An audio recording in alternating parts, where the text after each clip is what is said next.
Wait, what did you say?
You hear what? Me right now?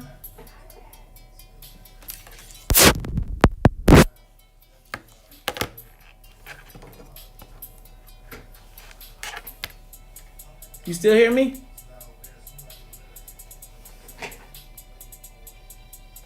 Hold on.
Yeah, man. Ideas. You don't have to find me. I'm walking right behind you. It's so clear to see that you wanna be free. You don't have to find me. I'm walking right behind you. It's so clear to see that you wanna be free. Let's go. Standing my ground, I can't mess around now. It's like my time is in a bottle,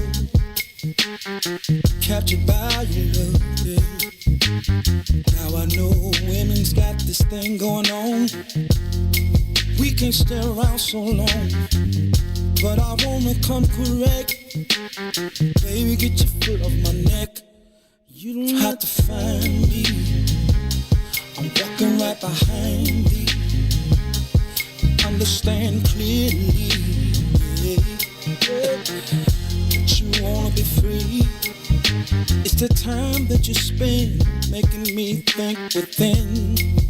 Is the trust still beginning?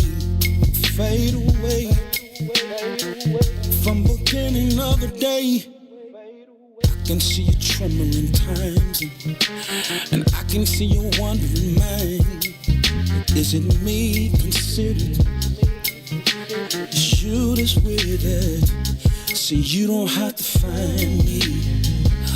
I'm walking right behind thee, and it's so clear to see, baby, that you wanna be free. You don't have to find me. I'm walking right behind thee. It's so clear to see, that you wanna be free, yeah. I'm just trying to be the best I can. You can call me the troubling man. Matter of fact, I'm from the side of the street. Baby girl, you're calling on me at the time that I feel your presence around me. Something that I can't let go. It's your time, everything around me there. I just wanna hold on, but you don't have to find me. I'm walking right behind thee. It's so clear to see, that you wanna be free. I just wanna come correct best I can. Baby, get your foot on my neck. And just before you just leave, baby, I've been trying to tell you I can breathe. You don't have to find me, baby, baby. I'm walking right behind thee. It's so clear to see, that you want me free. Damn pressure, baby. I just wanna press you, baby.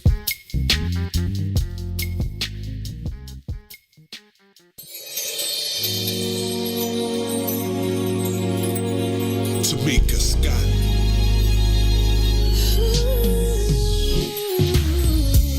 Yeah. As we take this journey through life, we face trials and tribulations. But just know, the enemy is not gonna win. Cause the storm is almost over. That's right. The storm is almost over. Too far to turn back now. Hold your head up. It's almost over.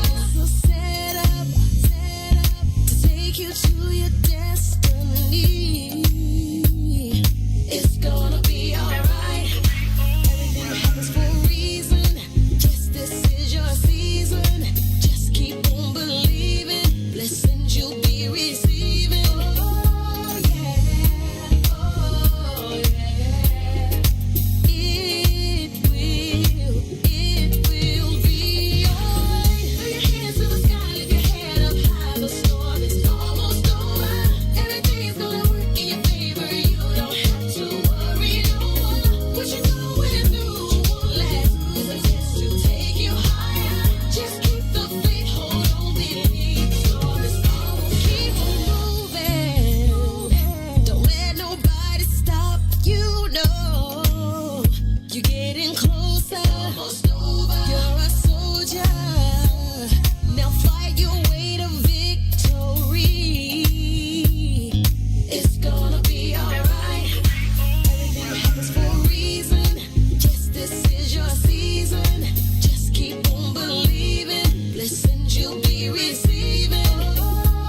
You are listening to the most dangerous show in the morning. This is What's in It for the Black People Radio. Maze Jackson. Maze Jackson, the most vociferous advocate for black people in the world.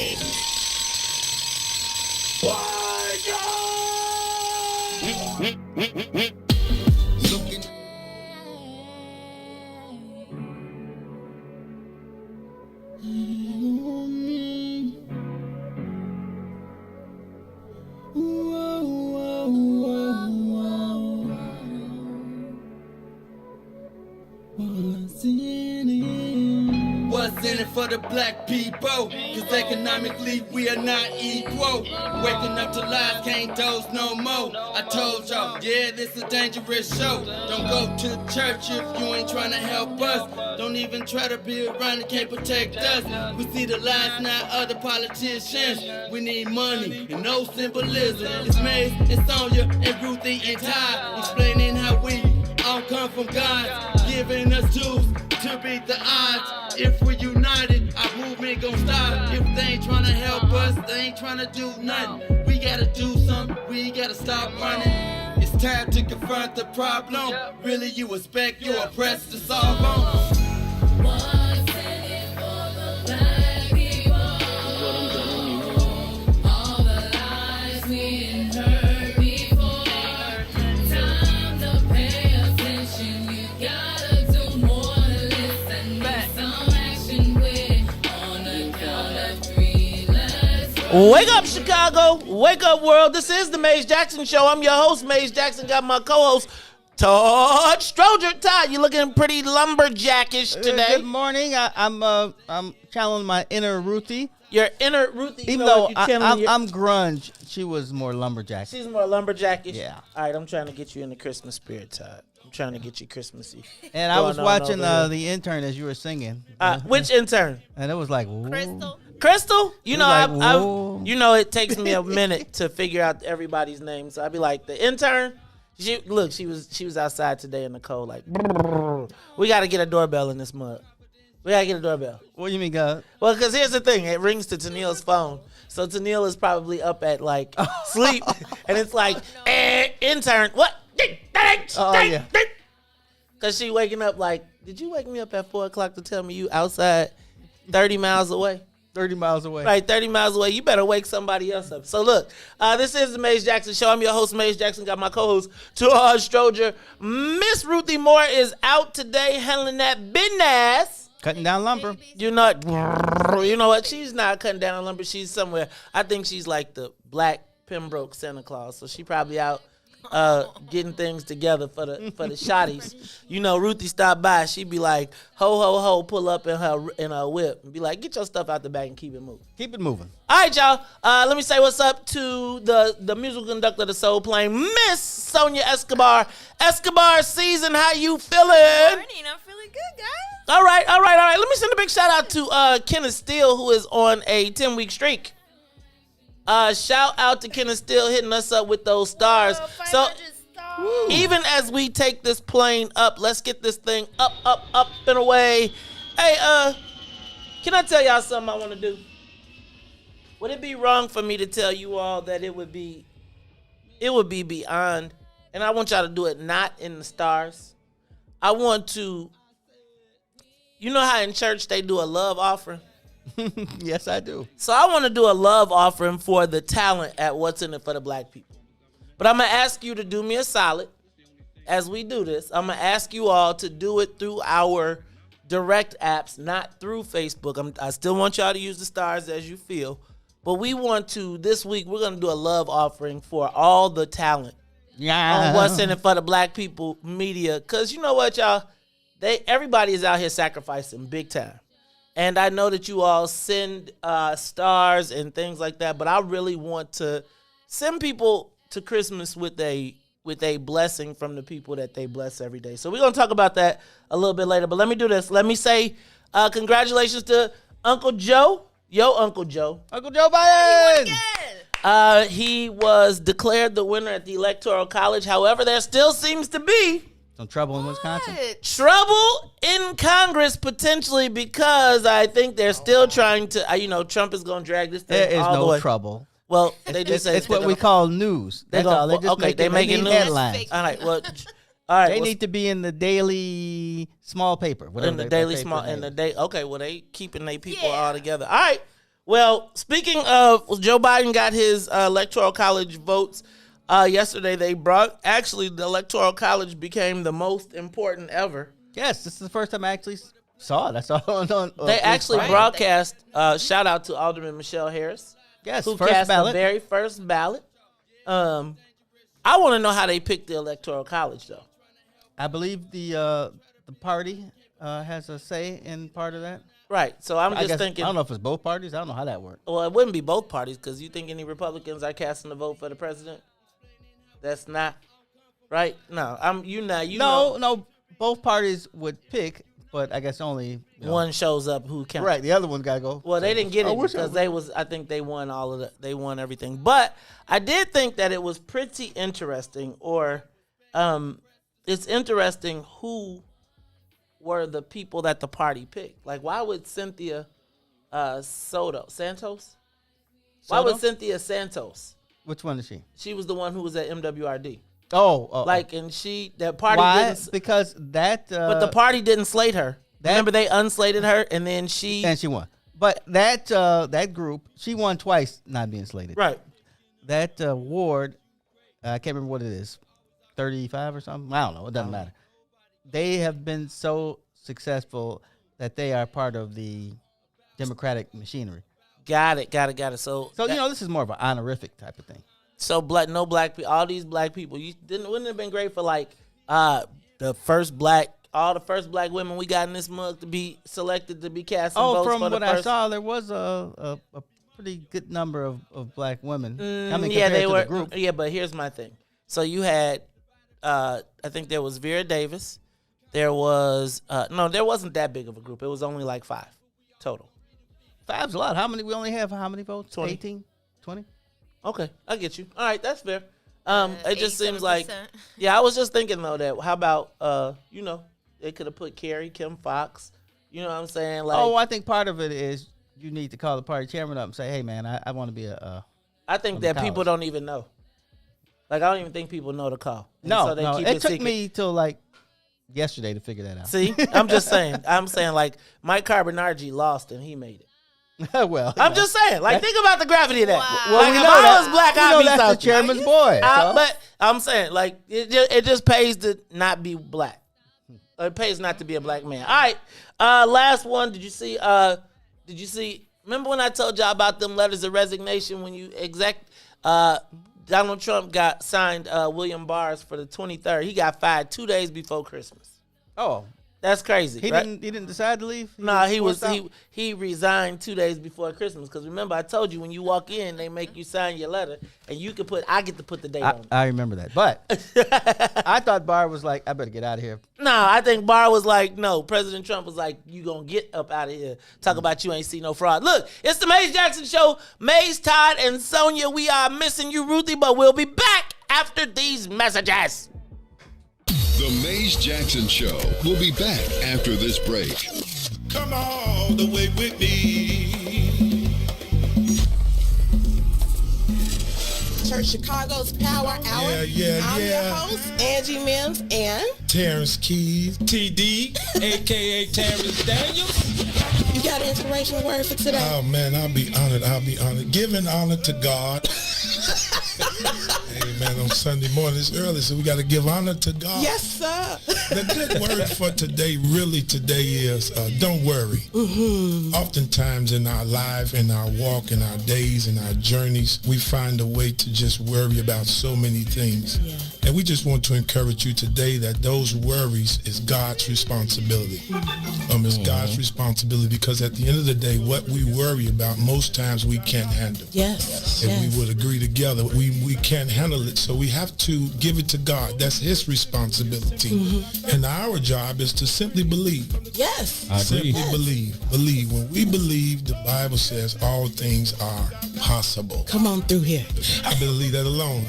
Preaching already. You feel it? Coming. So be anxious for nothing. Even the Bible says don't worry about anything. In Matthew 6:33 it says don't worry about anything, but seek ye first the kingdom of God and his righteousness, and all these other things be added unto you. So we're here to encourage you. And I think that when we came on with the show, God's going to turn it around. A lot of people are kind of depressed and they feel like they've lost a lot of loved ones. We're into the thousands with deaths and COVID. But do you believe that God's going to turn it around? I got to believe it. I mean, seriously.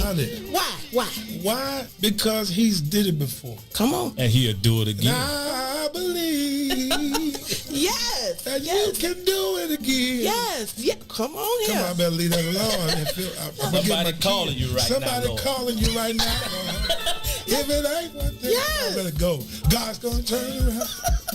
And I feel like we have to encourage the people because so many people are just truly depressed. They're going through the holiday blues, and we want you to know that you don't have to be discouraged. But you can, in fact, be encouraged because God's going to turn it around.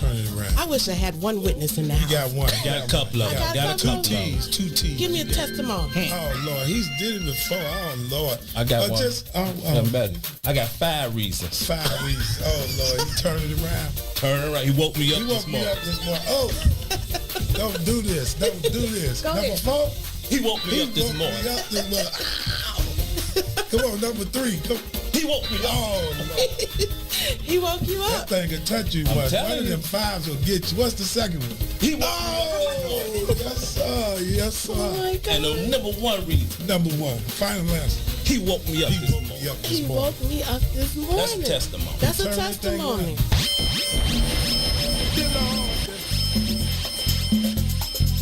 It's me again. God's gonna turn it around. I'm calling on you. You did it before. Back to the Maze Jackson Show. Green pastures. He leaded me beside the still waters. He restored my soul. God's gonna turn it around. Come all the way with me.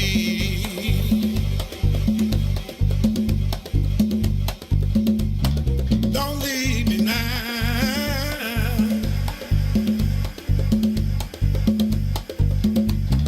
Come all the way with me. Oh, please.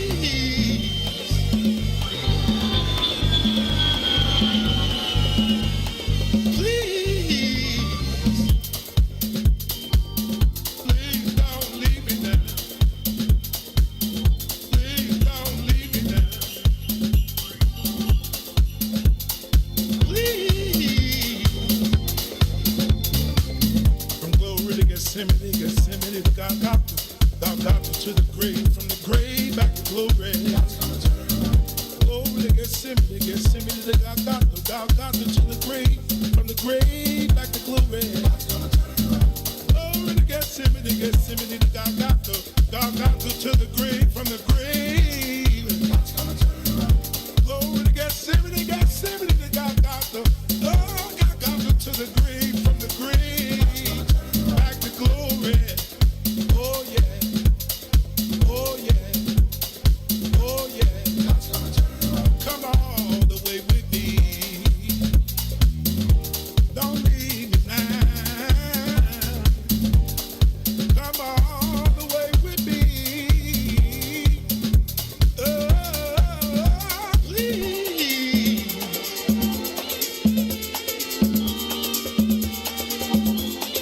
God's gonna turn it around.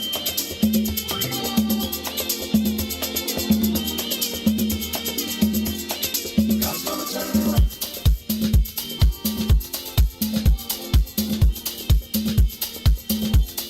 God's gonna turn it around.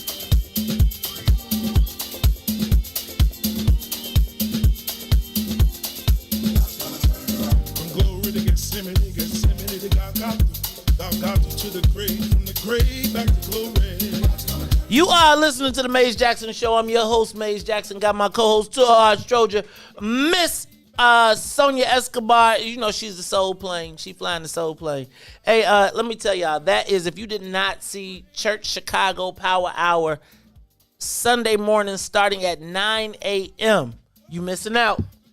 Todd, you might have to drop your cat, before you ride to Catholic Church, you might have to check them out. Because I'm going to tell you, Pastor Terrence Keys kind of snuck up on me. I'm going to tell you, this song got me. But I'm going to tell you, I was back there working the board. I think I might have caught the Holy Ghost. I was cutting the promo and I was like, I was back there. I had both hands up. Father I God. had the flag. I had the fan. promise you. I felt like I was back at. Look, now y'all know I'm a preacher's kid. So deep down, when I start hearing the, you hear the, right, along with the sing, you be like, Lord. Look, where are my seniors? If you can't get out, where are my sick and shut in? If you need a prayer, we're gonna have people calling in.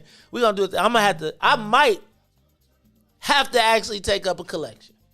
Because I'm here to tell you, do not miss Church Chicago Power Hour, Sundays at 9 a.m., 10 a.m., the kickoff kickback with Herb, Howard, and the Bigs. I'm telling y'all, we doing it big. Big, right here, What's in it for the Black People Media. I'm your host, Maze Jackson, Todd Stroger. Hey, Todd, the mayor made history yesterday. You mean being at the Electoral College? She she nominated the first library commissioner of color. Yes. The first. Yes. You mean at all, or you mean to run the library? You mean to run the library? The commissioner not on of the all board. the libraries. Right? I run all of the libraries. Uh-huh. Like Mary Dempsey? Yeah. Oh, okay. That must mean that Mary Dempsey is. You think that's a little? I hope it's not Trouble in Paradise. Where's Paradise? Shoot, on the north side. You ain't know? What did you talk about, man? Paradise on the north side. But all right, shout out. This is historical. We got the first person of color librarian commissioner. Epic history being made. Huge. I told you I'm tired of this first stuff. This is what I want. The next first I want to hear is the first multi-billion-dollar contract just went to a black-owned company. Until you come to me with that, I'll take it. How about multi-million? Dag nabbit, could y'all even give us multi-thousand? Lord, how about a black speaker? Man, you obviously didn't listen to the show yesterday. When you talk about a black speaker, you obviously, my friend, did not listen to the show yesterday. Because the whole reason we do not have a black speaker and there is no black power, why? Because Maze. I couldn't believe I heard that yesterday. I only say that outside. I don't say that. Like, really? Us and our little old radio, excuse me, we not radio. We're digital. Don't disrespect us like that again. Hashtag blame me. Hashtag, that is the new hashtag. Like, straight up. You said there's another shield coming, right? Man, dang. Do you realize that he literally said that I'm the reason? No. Yes, he did. Get the promo. Cut the promo. I'm telling you now. It's people like you, Mace. Is the reason why there's not a black speaker? Is the reason why we can't get anything moved ahead. Because you won't support us. Support you doing what? Oh, well, I think he just was talking about people in general. No. He said it's people like you. He didn't say like y'all. He said you. Yeah, right? It's a whole daggone show around here. And he figured out how to blend. You know what? Lord Jesus, I'm going to move on. How about this one? Did you see yesterday the Madigan investigative committee ended? They found no wrongdoing. And the chairman of the committee called it a Republican stunt. But they said they didn't want to continue it because they were concerned about interfering with the federal investigation. What standards do we have? I mean, I really hope that there is a greatest hits of all the black people that stood up, because the white folks just put it in writing. And you know when white people put stuff in writing, it's problems.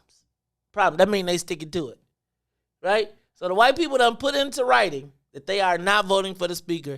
Y'all flying down the path, and we still got black people standing up, self-righteously making speeches for the speaker as they hold their own forum in which they don't invite their own candidate to participate.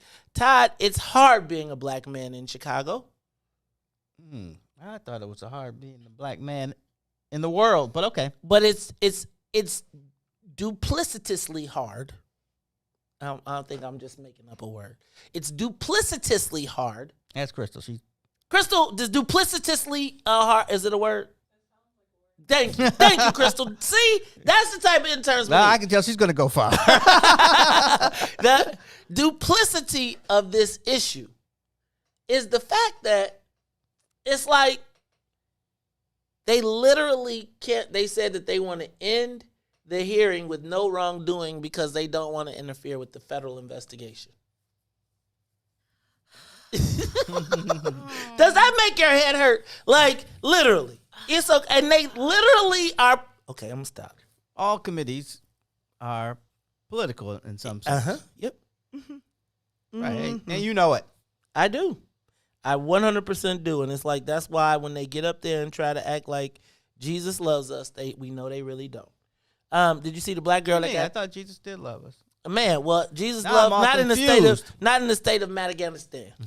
How about the? Did you see? Remember that story of the little girl that got tasered at Marshall? Oak Park Road? Oh, no, at Marshall High School. Yeah, remember? And they tackled her and fell down the steps and all that stuff. I remember. She got $300,000 for that. But they said it's a no-win situation. Dr. Jill Biden, did you see the controversy, the sexist controversy over Dr. Jill Biden? That's because I refuse to get involved in stupidity. You know what? Can I ask a question though? Do you like? It is kind of confusing. No, it isn't. Yes, it is. I'll be like, doctor. Excuse me, doctor. Wait, no, I'm not a medical doctor. I think this guy. I was reading the story. Once today. they say that, like you're like, oh, okay. Yeah, I do too. I'm gonna get black because I'm for anything that gives black people additional modicum of respect that they got to make white people say excuse me. And they were trying to pull Bill Cosby out and like, well, Bill Cosby not a doctor. And man, Bill Cosby don't start talking about Bill Cosby. I'll get upset around here. He literally went to school because he wanted to be a doctor of education. He wanted to know what he was doing. And he had about 20 of them bad boys. And I wonder how many.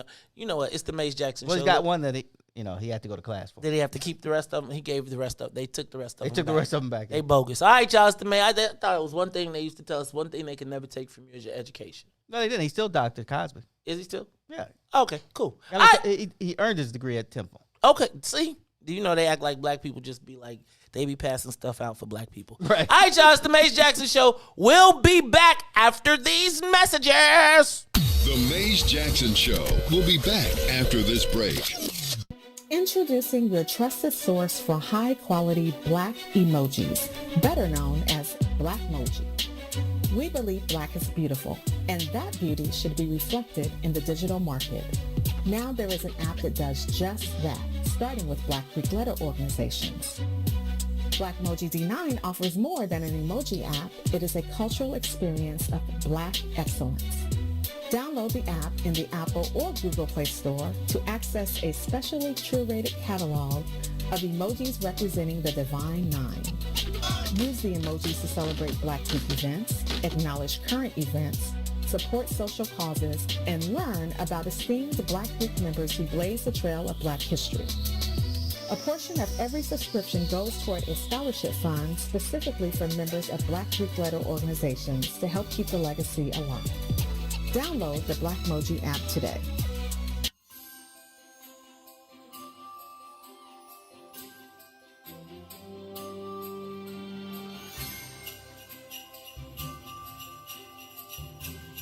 Todd Stroger here, and at What's in It for the Black People Media, we would like to wish you and your family a very happy, safe holiday season.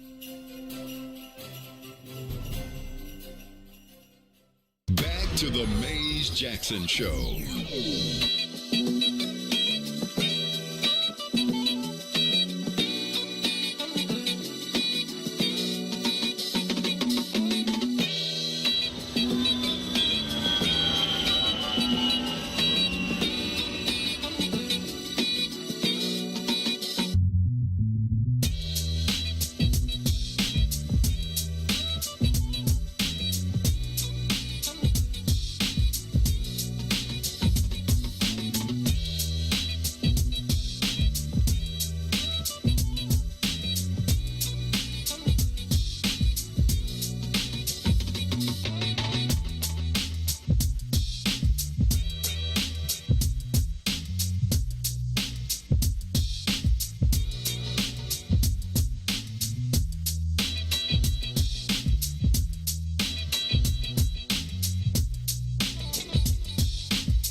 You are listening to the Maze Jackson Show. I'm your host, Maze Jackson. Got my co-host, Todd Stroger.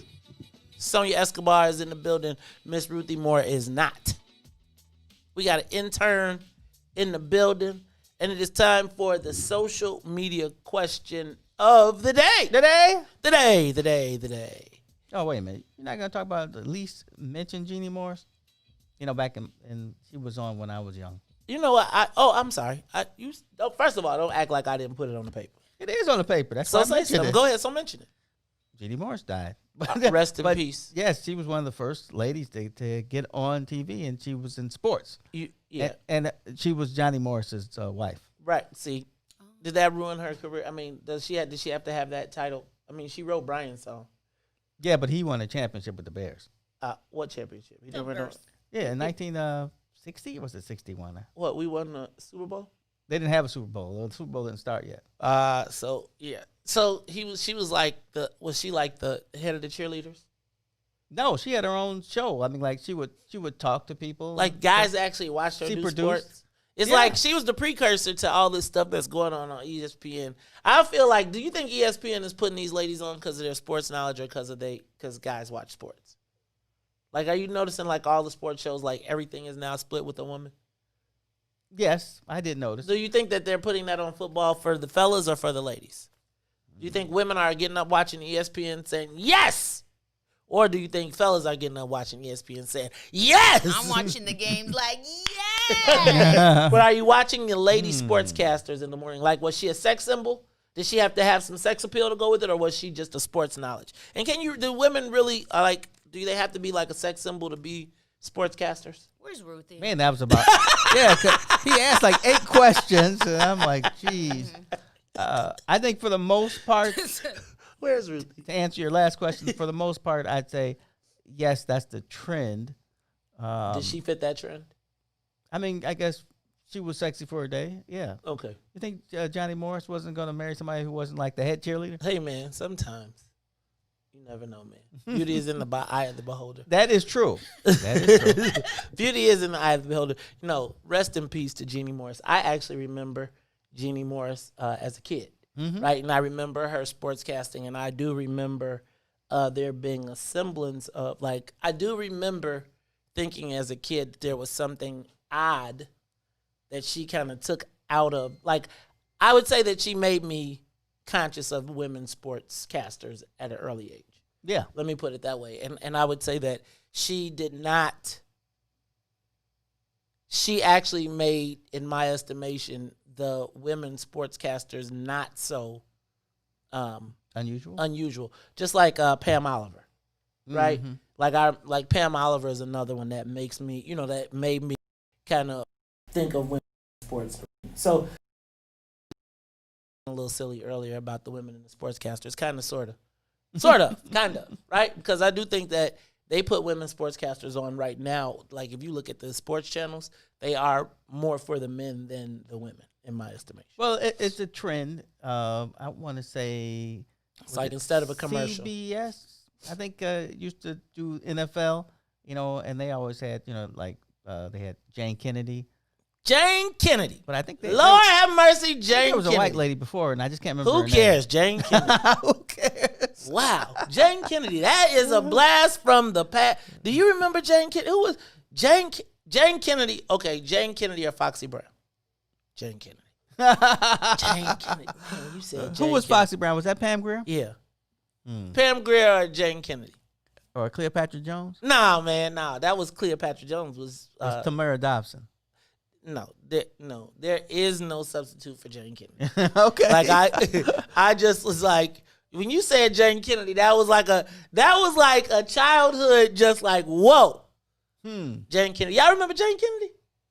Of course I remember Jane Kennedy. Of course you do. I remember, and I was like, man, she married to that Leon Pipsqueak Kennedy. And he hit her. Oh, dang.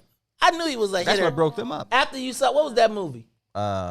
Penitentiary? Penitentiary 1, 2, 3. You knew he had problems. I was like, you married the penitentiary dude? All right.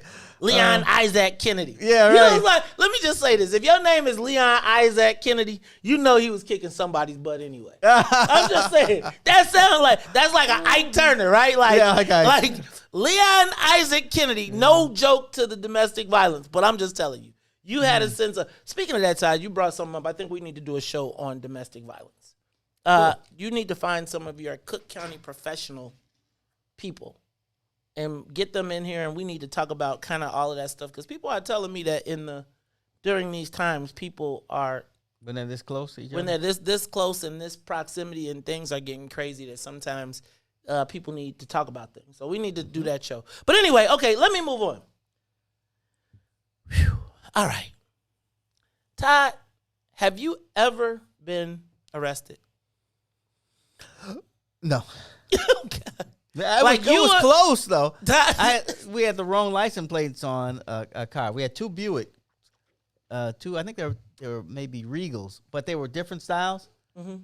And my brother had one in New Orleans at school, and my parents were out of town, and I was driving the other one, and the police pulled me over. It was one police officer. He pulled me over, and he was like, "These are the wrong plates. That's a felony, and I have to take you in." and what'd you do? Oh my gosh. Please, oh please, oh please, oh please. I said, Kim, call Alderman Caldwell. I know that's right. That's called the plug. Well, it was the plug because it didn't go that far. The police officer said, yeah, he took a minute and he was like, Was "Tell he your white or daddy owes black? me a favor." Was And he he black gave or me- white? He was white. Yeah, see how white boys do.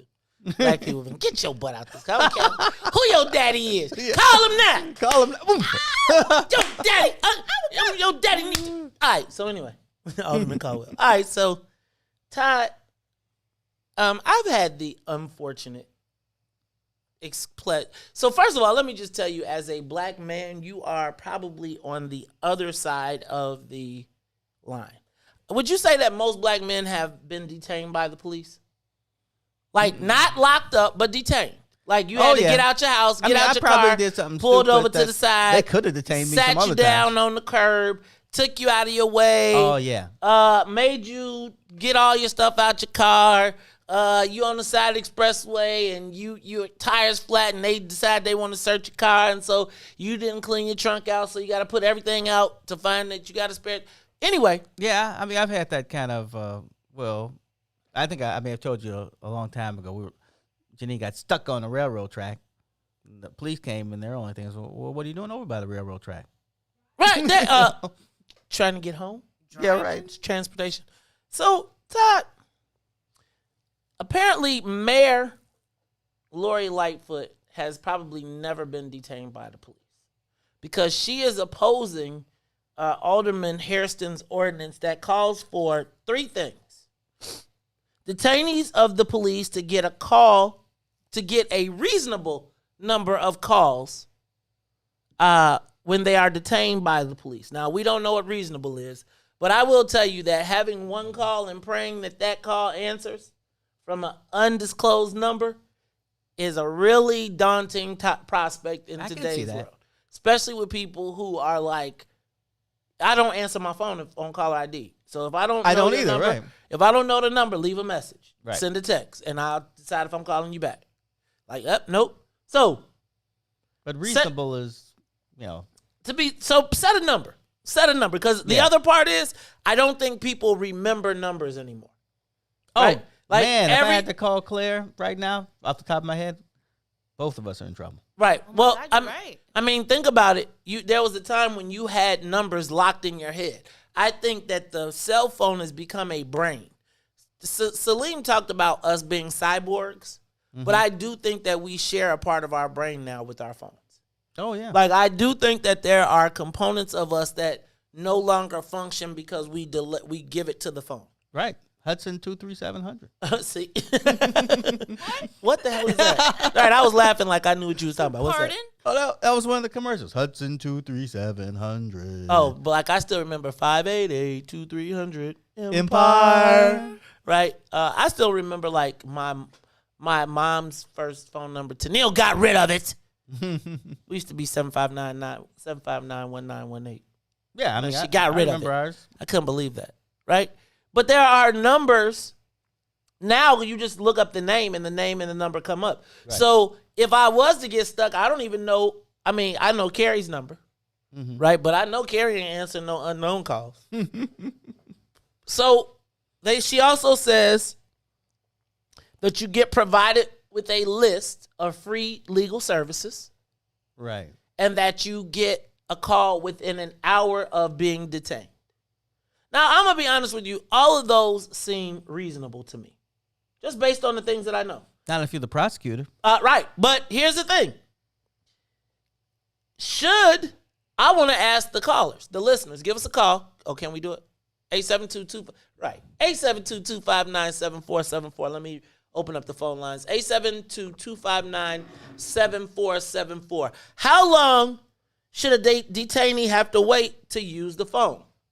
I've seen a lot of TV shows, and to be honest with you, I was watching Fatal Attraction last night. It's one of those shows where, you know, somebody's going out with somebody and somebody gets killed, and they try to figure out, okay, who did it? One of those kind of, 48 hours for, you know, the investigators. It's all about the investigators and how they're trying to figure it out. But yeah, I mean, you get somebody in a room and you start asking them questions, and they're giving answers, and they don't know that these answers are, you know, you may have just sunk yourself, guilty or not. Right. And oftentimes that's what the police want. Right. So do you think, though, that it's an hour is reasonable? The mayor is fighting this. Did I say she was a prosecutor? That was in my head, but I may not have said it. Yeah. So she is a prosecutor.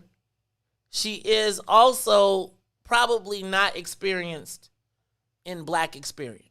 She hasn't been on the other side of the fence. Right. She hasn't been on the other side of the fence. Having been on the other side of the fence and having been held without the opportunity to make a phone call for a significant amount of time, I can't help but think of the people. Remember when we had the Rossetti Four here?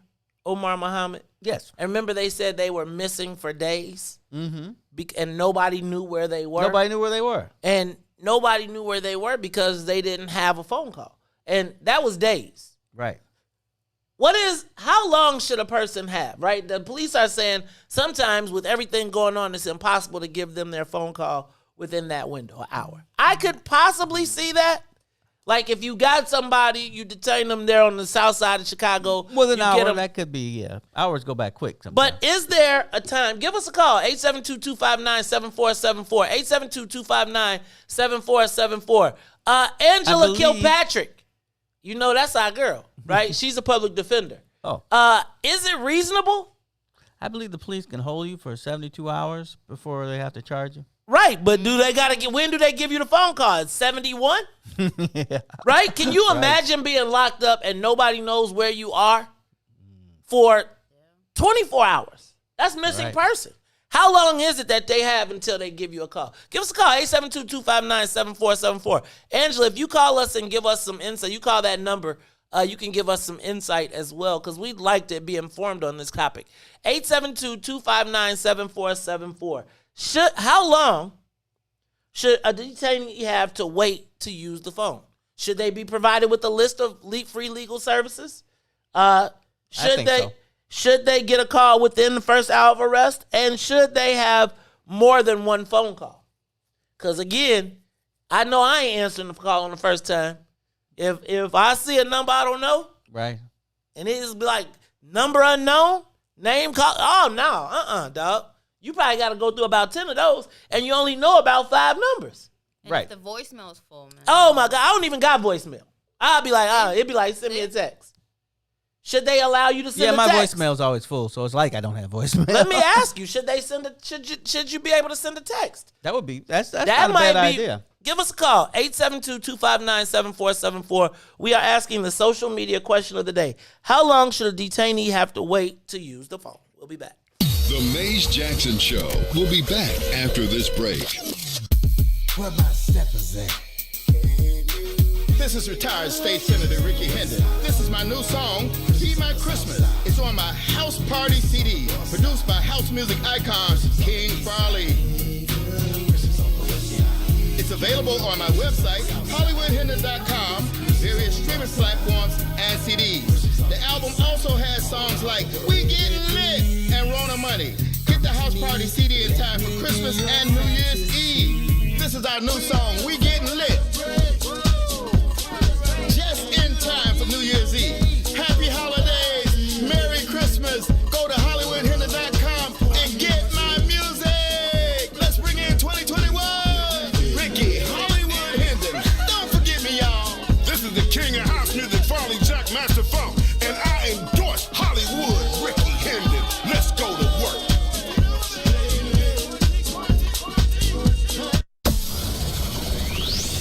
Shop at Black-owned and operated Solo Beauty, where you are appreciated and respected. Located at 8158 South Cottage Grove, Solo Beauty can supply all of your black hair care needs. Solo Beauty is open from 11 a.m. to 8 p.m., Tuesday through Saturday. It's time for the social media question of the day.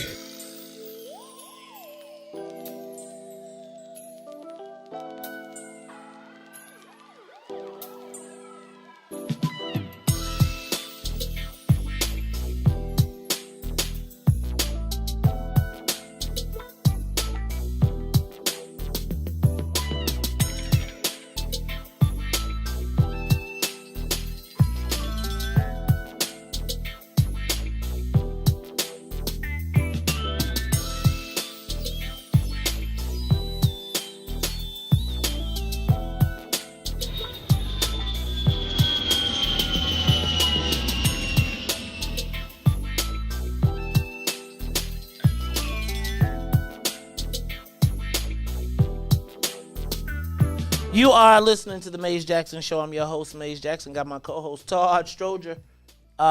Ruthie Moore is gone. Sonia Escobar is in the building. All right, y'all. Social media question of the day. How long should a detainee have to wait to use the phone? Now, I asked this question a little different on social media, and you all have been responding.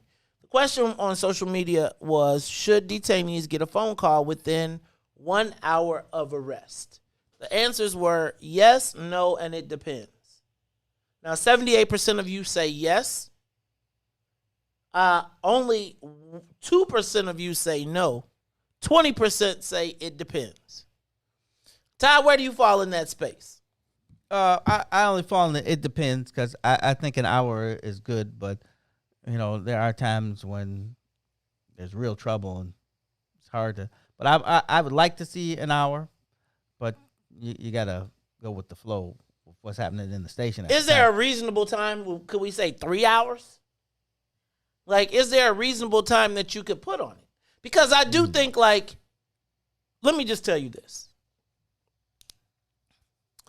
If you've never sat in a holding cell, a minute is like 1,000. How would you know? I said if you've never sat in a holding cell, but she's correct. Especially if you're inexperienced. Mm-hmm. Right? If this is new to you and you are placed in a holding cell, every hour makes you more pliant. Right? Right. The phone call to me offers hope. The less that they can, the further they can keep you away from hope, the longer, the easier it is to make you more pliable to say what they prefer you to say. Mm-hmm. Let me say that if you wait 24 hours, you are probably, especially if you are inexperienced, are now willing, I'm telling you, you willing to sign a confession if you can go home. You were doing the rap that he was doing in House Party? No, I was not. Fortunately, right? How long were you there? A little bit long. In the holding cell or in the holding cell? In the holding cell, probably about 12 hours. Ooh, that's a long time. It was until they, let me tell you, it was a long time until you realized you was going to the back. And when they was like, You ain't getting nobody. Right? So you got to go to the back. Hold it. Come on, one more call. Let me get one more chance. One more call. Please. Now, sir. It's time for you to come on with us. You then they say, okay, come on over here, stand. Well, you done already took your pictures. Then they say, take off your clothes. Then every movie you done ever seen in your life starts running through your head. And you like, Lord Jesus Christ, and I don't care how much you know and who you're plugged with or whatever. When you are walking down that path and they like, and it's the people that's been there and the people ain't, yeah, hey, bro. And if you ain't had the phone something to wear? I mean, orange jumpsuit. Oh, what's his orange jumpsuit time? Orange jumpsuit with some boxers and a t-shirt. Yeah. And if you still ain't had your phone call by that point, like literally the prosecutor can come to you and say, if you sign this death certificate and promise to come back for murder court, you can go home. You're going. And I think the phone call and the denial of a phone call is actually the denial of hope. And so, yeah, I think that you got to give them, I think that nobody should go to the back without talking to somebody. First. Right. Somebody needs to know where you're at and at least have some sense of accountability. I always think about one of my biggest fears was getting lost in the county. That right? paperwork. Where efficiency is not there. People say, man, you go to county and you get lost in the county and the next thing you know, you just a permanent resident. And brothers used to talk about that all the time. And imagine if you ain't got to pay, you haven't contacted anybody. Imagine if you don't have anybody to call. Nobody knows where you are. Nobody knows where you are, and you are in this system that everybody is innocent, so nobody's listening to you. And if you don't have at least somebody on the other side to give you a lifeline, guilty or innocent, the denial of that, the fact that is, to me, seems cruel and torturous. And desperation is it's a bad thing. It bad 100% is a bad thing because you don't have a connection to outside. And I think it's interesting to see the mayor oppose, to me, what should be basic human rights, especially knowing what happens here in Chicago.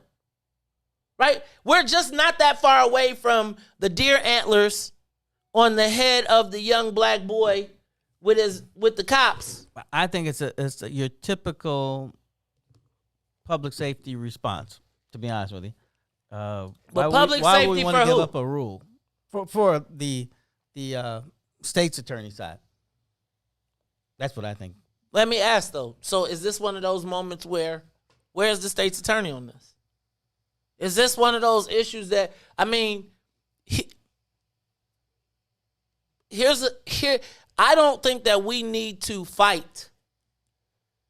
This is one of those moments where, like, when the Black Caucus tell you what they did and all of that, this is one of those things where they should just make it a rule.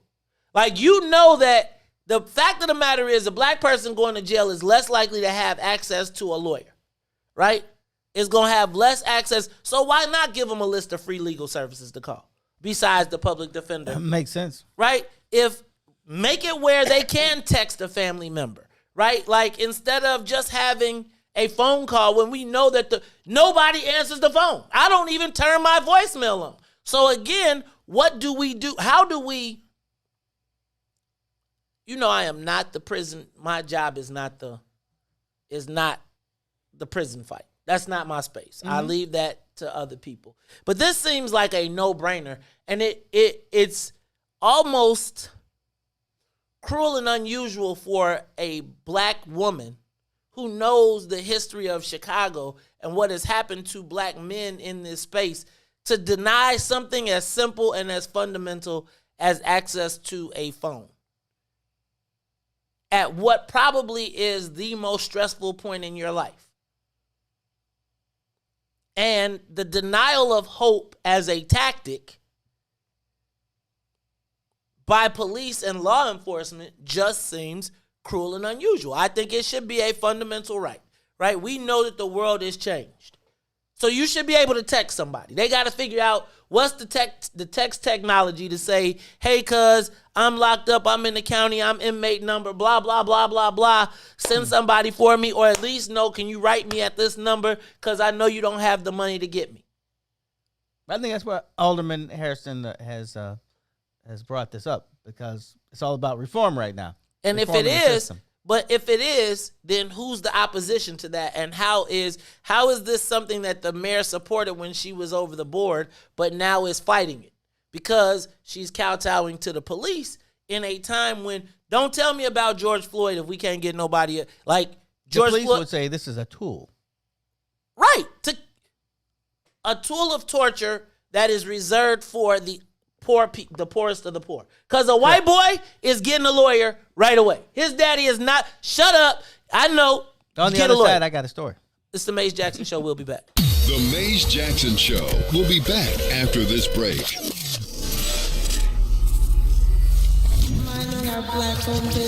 We're hanging out this morning with Michael Drayton. We're talking money. Talk to me about investments and your viewpoint on Robinhood and somebody looking to get started in investments. The Robinhood phenomenon is an app that was initially created so that people can sort of get involved in stocks by buying what is called partial shares, right? You know, at one point, Tesla stock was over 1,000, heading up some ridiculous price, 2,000, and it split, right? Perhaps the share was too expensive for the average person to buy one share. So Robinhood said, let them buy $50 worth of this particular share to give them access. People started doing what is called trading, which is what I do. Trading is primarily short-term holding. You enter the stock, hope it goes up, and you take the money out. Or I won't get into some of the other strategies. So what this phenomena did create is a new class of investors that took Wall Street off guard. Basically, it was all of this new money coming in, and a lot of the money came in from the stimulus checks, by the way, because people were at home and they needed something to do. They weren't as privy to DraftKings as they are now, because DraftKings is a betting application. Two things. Anytime you get money, whether it's $1 and I can't give specifics out for legal reasons, but there's only two ways you're really making money. You're making money based on appreciation, or you're making money based upon interest coming in. If you're looking for income streams, you have to find money that is paying interest. If you're looking to hold long term, you want to look at more equity long positions with the hopes of the market going up, which is why people buy real estate. Robinhood is but one application that is able to do that. Underlining issues are Wall Street sort of dismissed the Robinhood culture when it started. They're uneducated investors. They don't know what they're doing. They're just following the trend or whoever. And what happened is Robinhood investors ended up creating this scenario where the market started going up because there's so much buying going on and so much activity going in. The Chicago Legal Network is the collaboration of attorneys that concentrate in many areas of the law most needed in Chicago neighborhoods. The CLN lawyers focus on personal injury, criminal defense, and other issues. The CLN lawyers all average over 20 years of legal experience and are dedicated to helping the Chicago community. The Chicago Legal Network is committed to developing black lawyers through mentorship and co-representation. So if you were injured in a car accident, slip and fall, or injured on the job, or you need assistance with criminal defense, including driving violations and DUI, check out chicagolegalnetwork.com for more information, or call 773-912-3545. 773-912-3545.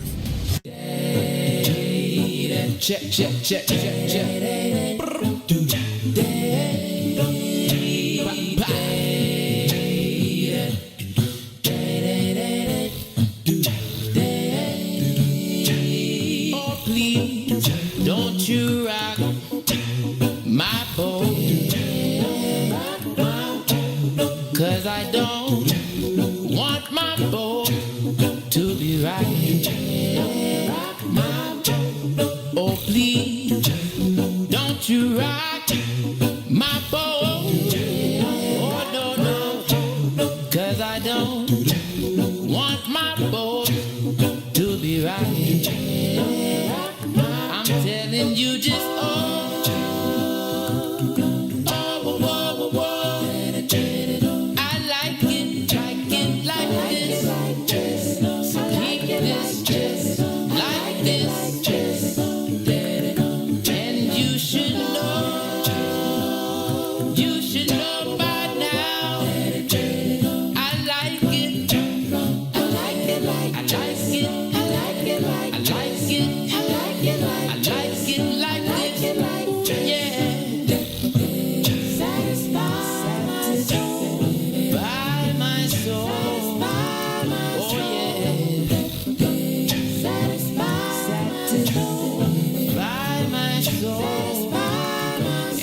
see what you've done for me? Oh yeah, I'm happy inside all of the time.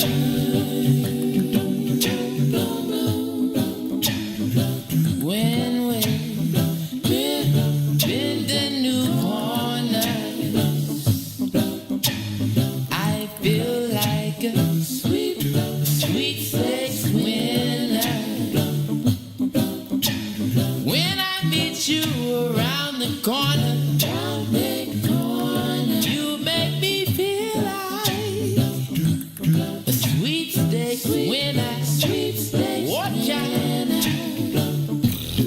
Can't you see? You must believe me. Oh, darling, darling, I'm calling. Can't you see? Why won't you believe me? Oh, darling, darling, I'm calling. When I meet you around the corner, oh, I said, baby, never let me be alone. 'Cause when you hold me tight, you make me feel alright. Yes, when you hold me tight, you make me feel alright. Can't you see? You must believe me. Oh, darling, darling,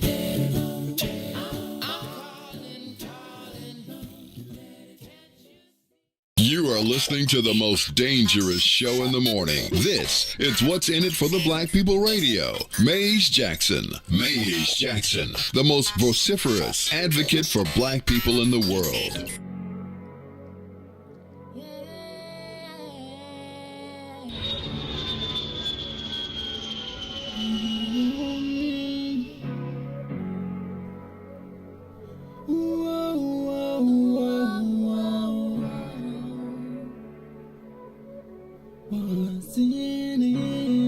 What's in it for the black people? Cause economically we are not equal. Waking up to lies, can't doze no more. I told y'all, yeah, this is a dangerous show. Don't go to church if you ain't trying to help us. Don't even try to be around and can't protect us. We see the lies, not other politicians. We need money and no symbolism. It's Maze and Sonia and Ruthie and Todd explaining how we all come from God, giving us tools to beat the odds. If we're united, our movement gon' stop. If they ain't tryna help us, they ain't tryna do nothing. We gotta do something, we gotta stop running. It's time to confront the problem. Really, you expect your oppressed to solve on. What's in it for the black people? All the lies we heard before. Time to pay attention, you gotta do more than listen. Make some action with it on the count of three. Let's roll. Wake up, Chicago. Wake up, world. This is the Maze Jackson Show. I'm your host, Maze Jackson. Got my co-host, Todd Stroger. Todd. Yes, sir. We got Sonia Escobar in the back of the building doing her thug thistle. Just pick up if I call you, right? All right, just pick up if you... It's this way, 847. 847. Well, you know what? I always get nervous about them 847s because I think that's the rich people. I got into trouble and I had to go, you know. Got you. Up north a little. We got your back. You know those 847 numbers, you know, them don't usually be bill collectors, so we'll be all good. All right, y'all, this is the Maze Jackson Show. I am your host, Maze Jackson. Got my co-host, Todd Stroger. Sonia Escobar is in the building. We do not have Ruthie Moore today, but we going to give y'all a sneak peek and see what's going on back there. All right, y'all. Todd, hey, before we change, okay. I was in court. It was misdemeanor court, I believe. And the most interesting thing I took out of that was lawyers was seen first. Everyone with public defenders was seen second. And if you didn't have anybody, you were seen last. Yep, because the lawyers got money to make. Right. The lawyers got money to make, and because everybody is plugged with the whole process. Y'all taking them. If you are watching on Facebook Live, you can get a sneak peek of Sonia Escobar live in the studio doing her Thug Thistle with her pony tail on, doing her thing. All right, Todd, so you were saying when you went to court, you noticed now that, I noticed that too, man. It's like court is for the people who got money. Yeah, really. No, really. If you don't have money, and so that's if you don't have money, they're sending you right back into the cell. Right. And it's like, it's funny. It's not funny if you don't have money. Right. And so I think it's important that we think about all of these things. Having been a detainee at some point in my life, I think that I want you to have all of the access to the tools. Because I'm going to tell you, when you get locked up, you can see the difference. It's like the class difference is instantaneous. And I think even when you go to court, you realize that you're not equal. Right. Like you just said. Because the lawyer come in, the guy with the lawyer come in, he be like, you got a lawyer? Oh, if you got a lawyer, and don't let it be a name lawyer, because you up out of there. That's exactly what happened to my chief of staff. He hired a lawyer in his hometown for his cousin. And as soon as he came in, they were like, oh, okay, that's enough. We're through. Right. It's like, but those are the guys that know to. It's just, I just feel like the system is screwed for black people. All right. I'm going to move on from that topic because I want to move on to Todd, the debate over Lakeshore Drive. Now, I wanted to talk about this last week, but I did not get to it. But we are talking about there is a debate to rename Lakeshore Drive. Now, not Lakeshore Drive Inner. That's First right. of all, Most black people wouldn't even know where the inner drive is. I just realized, the inner drive. I think Walt Disney's on the inner drive. What's Walt Disney? It's the school? Yeah. Okay, so Lakeshore Drive, for those of you that don't know, the part that we all drive on where we be whipping around, where you be like, boy, this sure drives like an expressway. It does. It drives like an expressway, except till you get to that curve. That curve be like, is this how y'all put a 70-degree angle in a curve? Like, who was the engineer for this? Where it snows. That curve is nothing. You guys missed the S curve. The S curve was something. I've heard about that. If you went over 15 miles an hour, you were going into somebody else's lane. I remember that. I think I remember that one. So here's my thing though. So Alderman. So back in what was it? In 1993, then Alderman Tony Preckwinkle, and then Alderman Madeline Haithcock proposed the renaming of Lakeshore Drive to Dusable Drive. You can imagine how well that went over with Mayor Daley, and with a simple no thank you, that went to the mothballs, went to the Rules Committee, right? Here in the wake of George Floyd, the death and the desire of black people to make meaningful contributions, non-economic contributions, I should say, we are now, it has come back. Shout out to Alderman David Moore, who has brought the proposal back up and is recommending that Lakeshore Drive, Outer Drive, be renamed after Dusable. Now, this is a compromise from what really was supposed to happen, which is all of Lakeshore Drive being renamed. But now, after watching Chicago Tonight yesterday, apparently the white folks say you can keep that stuff on the south side. Keep that Dusable mess on the south side. We don't want no parts of that stuff up here on the north side. Alderman Brian Hopkins. I got to tell you, I really like Alderman Hopkins. Because he looks dead in the camera and is like, I am representing the white people of my district, and they ain't feeling having their streets named after no black people. Y'all see what y'all did to Martin Luther King Drive. We do not want... Now, I do want to ask that, too. We're going to talk about that, too. Cause I have been to some Martin Luther Kings in other cities. and there is a glaring similarity among all of them. Like, hey, what's going on here? So my question becomes, is that you? That's you, Todd. It is me. My question becomes, should we rename the outer drive? And is that a fight that we need to be on? Right now, here's my thing. What I don't know if I want to do is get all emotional about this and be like, here's my thing. The same level of energy and emotion for this cannot be the same level of emotion and energy that we put into the fact that we got squeezed out of the cannabis industry in our own city. Right. Right? And so what I often find when I see these symbolic street name redoings is... Well, this isn't symbolic. This would be real. Okay, but it real in what sense? And here's what I'm saying. Mm-hmm.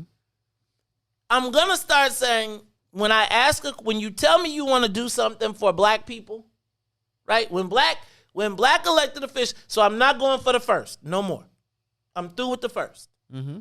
I want to know, what is the budget for what you're doing? How many contracts will it create? And how many jobs will it create for black people? See, I think what will happen is we will get into this Dusable fight and forget that we ain't got no parts of none of the other stuff. This becomes an economic send-off, right? No shade.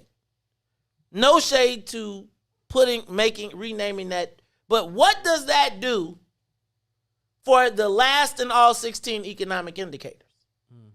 And if the black people ain't getting the job to print, ain't getting the contract to print all the signs, right? If black contract ain't getting the ability to do the contracts to rebuild the roads that it's gonna go on, if we can't see any of the marketing and advertising dollars that go to Lakeshore Drive going to black businesses and black companies, what the hell is the benefit to us besides, I mean, what's the difference? They say it on the radio and we say Dusable, and right now white folks like, man, and Dusable wasn't the first one. Dusable, they was like, Dusable was married to an Indian. Native American. Right? So now the white folks like, he wasn't the first. Look, if you read the headlines now, a set named after one of these settlers of Chicago. So now my question becomes, how mad do we get over this fight that's been dead since 1992? Really?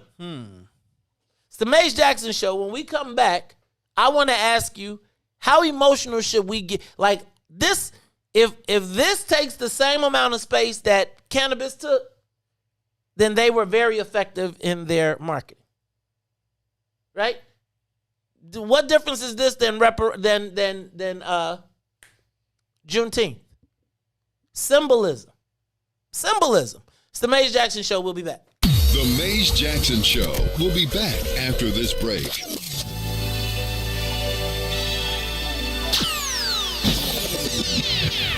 Christian Critic Relationship Hour with Gina B. Why you are not married. Number one, you ain't all that. I know that's hard for y'all to swallow. I don't look as good as my 22-year-old self. People need to realize that. You just ain't all that. And I get it. I got this master's degree. I went to this school, that school. I worked hard for this job, for this house. And then she over there got that man, and you don't have one. Men are very simple creatures. So, ladies, for you very accomplished ladies, I got some advice for them. What's that? I always say it like this. You can write this one down. Be a kitten, not a cat. What does that mean, Chris? What does that mean? You ever played with a kitten? It's real friendly. It almost acts like a puppy. And you want to play with it. You want to look at the little kitty. It just makes you feel good. Now, have you ever seen an adult cat?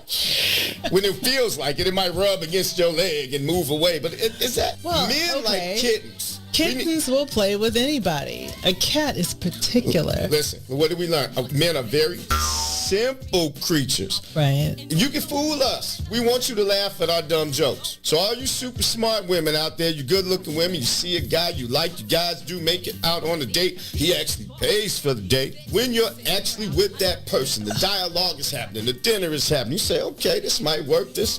It would help if you act a little blind. Oh my God, Becky. I mean, you're going to hear me say that a lot. Be nice to him. If you hear the worst joke ever, But if you sort of like them, laugh at it. There you go. Hey, there's a lot of married women out there. If we got any married women chiming in, Look, maybe if I'm telling a lie, that one's a fake laugh. Let me know. What you're saying is that we should cater to the male ego, and that's what's ultimately going to get us married. I'm first saying recognize that I think some of us, more women than men, look in the mirror. You ever seen a little lion look in the mirror and see somebody real big?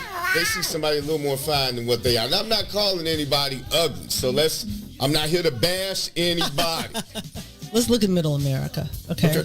Middle America is not attractive. They're not? Middle America is largely married.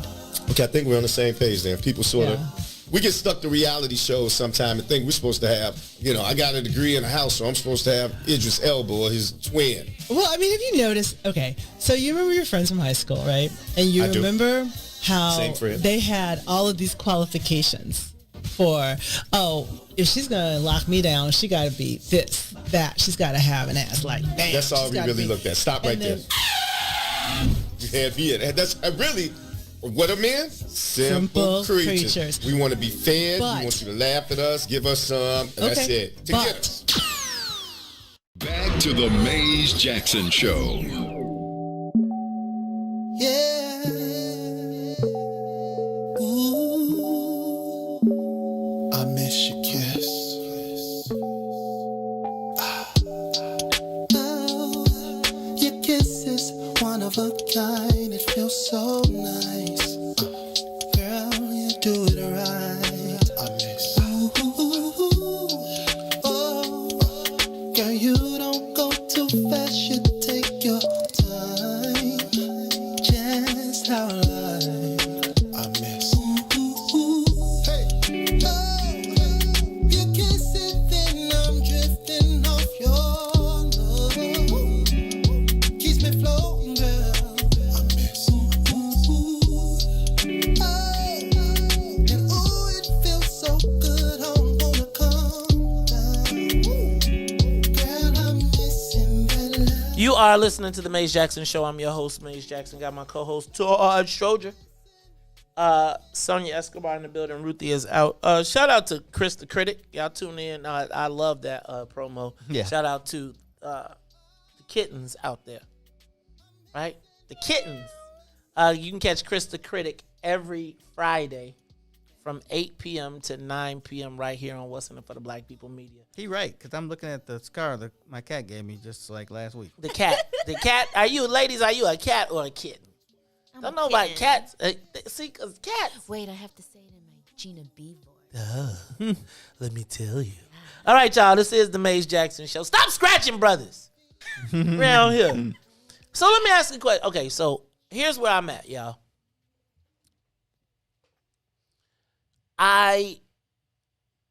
I'm not sure. Okay, you ever, like, do you ever, I feel like the Dusable Drive is a participation trophy, if that makes sense, right? Like, we've lost pretty much every black fight economically this year, right? Like, we've lost almost every economic fight this year. We've had the big puffy speeches, right? We've had the fights between the elected officials and from Cannabis to just participation in everything, to the COVID resources, to restaurants, to just the lack of economic participation, the fact that we didn't get anything out of the budget. And then here at the last minute, to close out the year, the black fight becomes for Dusable Drive. Now, to me, that's a participation trophy. I.e., I don't know, let me say I'm 100% in support of it. But I do not feel like I want to expend any energy trying to be in a fight with white people over Dusable Drive when we wasn't in a fight over white people, as Chicago, we'll talk about a little bit in a second, just became the cannabis capital of the country, potentially the nation. Like, think about that. And this,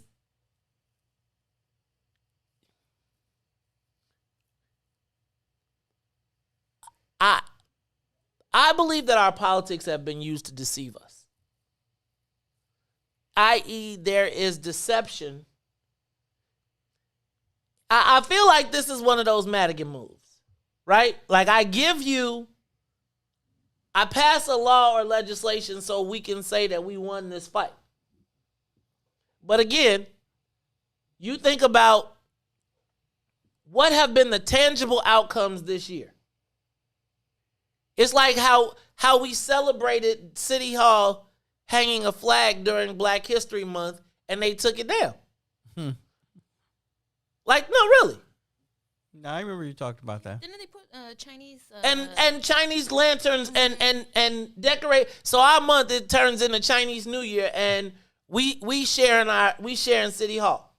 Mm-hmm. And it's like there's no place where Black people have been shown respect politically. Show me where we've been shown political respect anywhere this year. And so, to close the year with the fight to rename Dusable Drive, we did this with Ida B. Wells. Y'all used that one.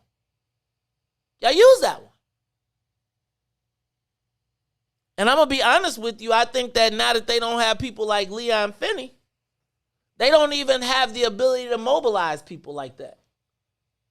The wheelchair brigade is not rolling out. Where the Conrad War, I'm saying, I want to be honest. And it's like the people who have placed an emphasis. You got to put that to the test first to decide that. Okay, but the people who have put emphasis on that, mm-hmm. right? You think about it. It's an ADOS movement in Chicago. Right now, they probably trying to say we ain't gonna do it because he Haitian. I'm just saying. I'm not trying to be funny. I am trying to be funny, but I am suggesting that somebody's got to show me a tangible economic win. And I don't want us to get emotional over white folks being white and they giving us something to chew on. And I fundamentally feel like when did the Dusable battle become a new renewed fight? When? You mean like the street? Like when did we move from Juneteenth to Dusable? Now I'm not saying we can't. I'm not saying we can't walk and chew gum. Mm-hmm. But I am asking, like, we were just trying to get Juneteenth recognized as an official holiday to celebrate, and now the fight is Dusable Drive. And I'm saying, where is the economic fight this year? What is it that here's what's gonna happen. You're going to have Black people outside marching for Dusable Drive as they go home and starve. They're going to march to a neighborhood to complain about a neighborhood. Like, brother, what are we getting tangibly economically? We got to stop going for these participation trophies. This is a participation trophy, and I want them to win it. But let me ask a question. Does Dusable Drive increase the tourism? Is there a budget? Are there contracts? And are there jobs for Black people? If not, that is a participation trophy. I would say that some people would argue that the business of the city goes on no matter what. And this is just another part of the business of the city. Naming streets, changing things. That's what the aldermen do. So, I'm with you on that. But that's not, they need to handle that business. That's not the Black, I don't think we need to be rallying, mobilizing Black people to be like, this is what so they can say we gave y'all something. Y'all do that. Y'all do that and come back and tell us about it. And then that's where you don't get a reward for it. It's like that's your job. You don't get participation points for doing what you're supposed to do. You want to impress me, not me, because who cares about what I think? But if still blame you though. If Black people want to start measuring, cares, but go ahead. But I'm saying if you want to measure, like let's just put managers. Let's just put a standard that says Any contract, anything that they propose to us, we have to look at it economically. Does it have a budget? Who will be in charge of that budget? Will there be contracts that black people get from this project? And will there be jobs for black people? Now, the way they are proposing it, essentially the only thing that would happen is the Department of Transportation would print new signs and the harbors would change their addresses. Now, what has also happened is the white boys been like, we not changing the inner drive. And I'm not saying that that's a win or a loss, but like the white people not going to be inconvenienced by this.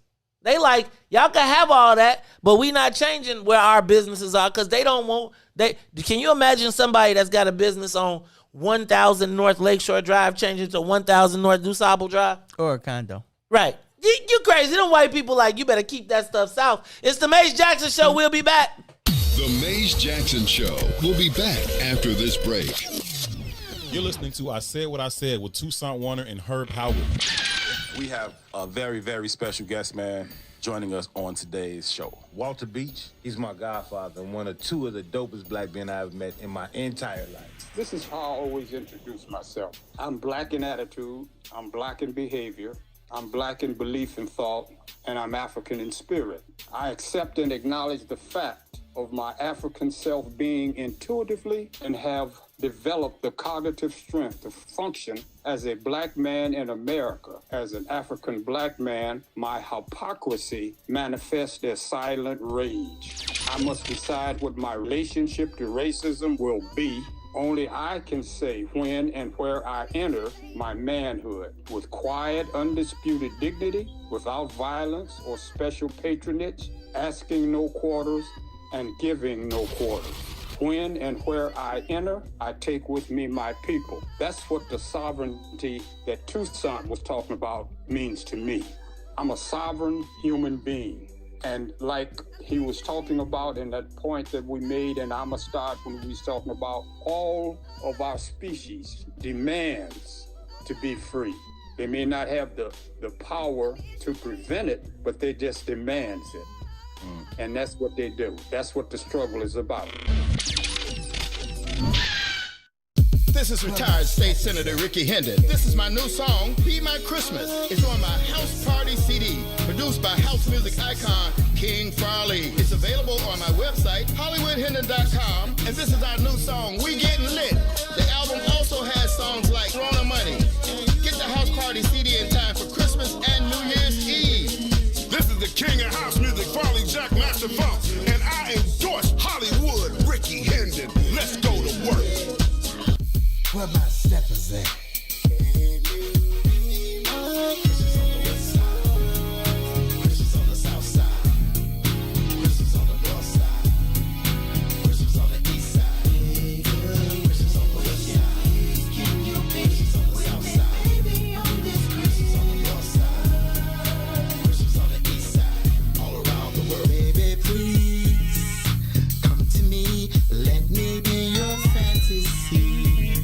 Baby, like the tree, I will be all that you need. Unwrap you underneath the mistletoe. We can sip some wine, kiss you from head to toe.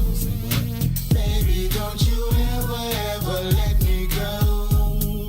I want you to know it's alright. Wishing you be my boo. Can you please be my friend? Around me, wishing please can you be with me, baby, on this Christmas? Step this way, come on, baby, ride with me in my sleigh. Tonight we're gonna party, girl. It's time to play, baby. Yeah, you gon' do it on Christmas Day and go all the way. You are listening to the Maze Jackson Show. I'm your host, Maze Jackson. Got my co-host, Todd, Stroger, Sonia, Escobar. That is Merry Christmas, Babe. Ricky Hendon. Be my Christmas. Be my Christmas. Be my boo. Stacey, I think he was dedicating that to Ruthie. Oh, I'm watching you, Senator Hendon. Senator Hendon's supposed to be calling in, so we'll be looking for him He to threw a call Feliz in. Navidad in there. Did he? You know, you got to watch Senator Hendon. That's him. In case y'all did not know, that's him singing the lead. Right? I'm about to go get me an auto tune. Wait. Listen, I want the album. Rona Money? Rona Money, we gonna get that. I hope he didn't make it with Rona Money. Yeah, that'd be all right. That wouldn't be good. All right, y'all. He's not Dick Durbin enough. So check this out. So I guess I'm gonna talk about this, and everything that I'm talking about is all pretty much hypothetical. Hypothetically, no, let me back up. So Todd, when I was a lobbyist, towards the end of my lobbying career, I was contracted to work on a group called GTI. GTI is now known as Green Thumb Industries, but it was when it was in a formative state, and it was before medical cannabis had passed, and they were looking for a location for a dispensary, and I was in the mix to potentially be a partner, right? And it was really made up of the children of billionaires and very strong millionaires. One of them being Ben Kovler, okay? Now, Ben Kovler, his great-grandfather owned Jim Beam. He owned during Prohibition. So in case you all don't know, during Prohibition, all of the brands that we know, like Jack Daniels, Jim Beam, all of those were liquor houses that you could go to, and they had their own speakeasy where they served their own brand of liquor.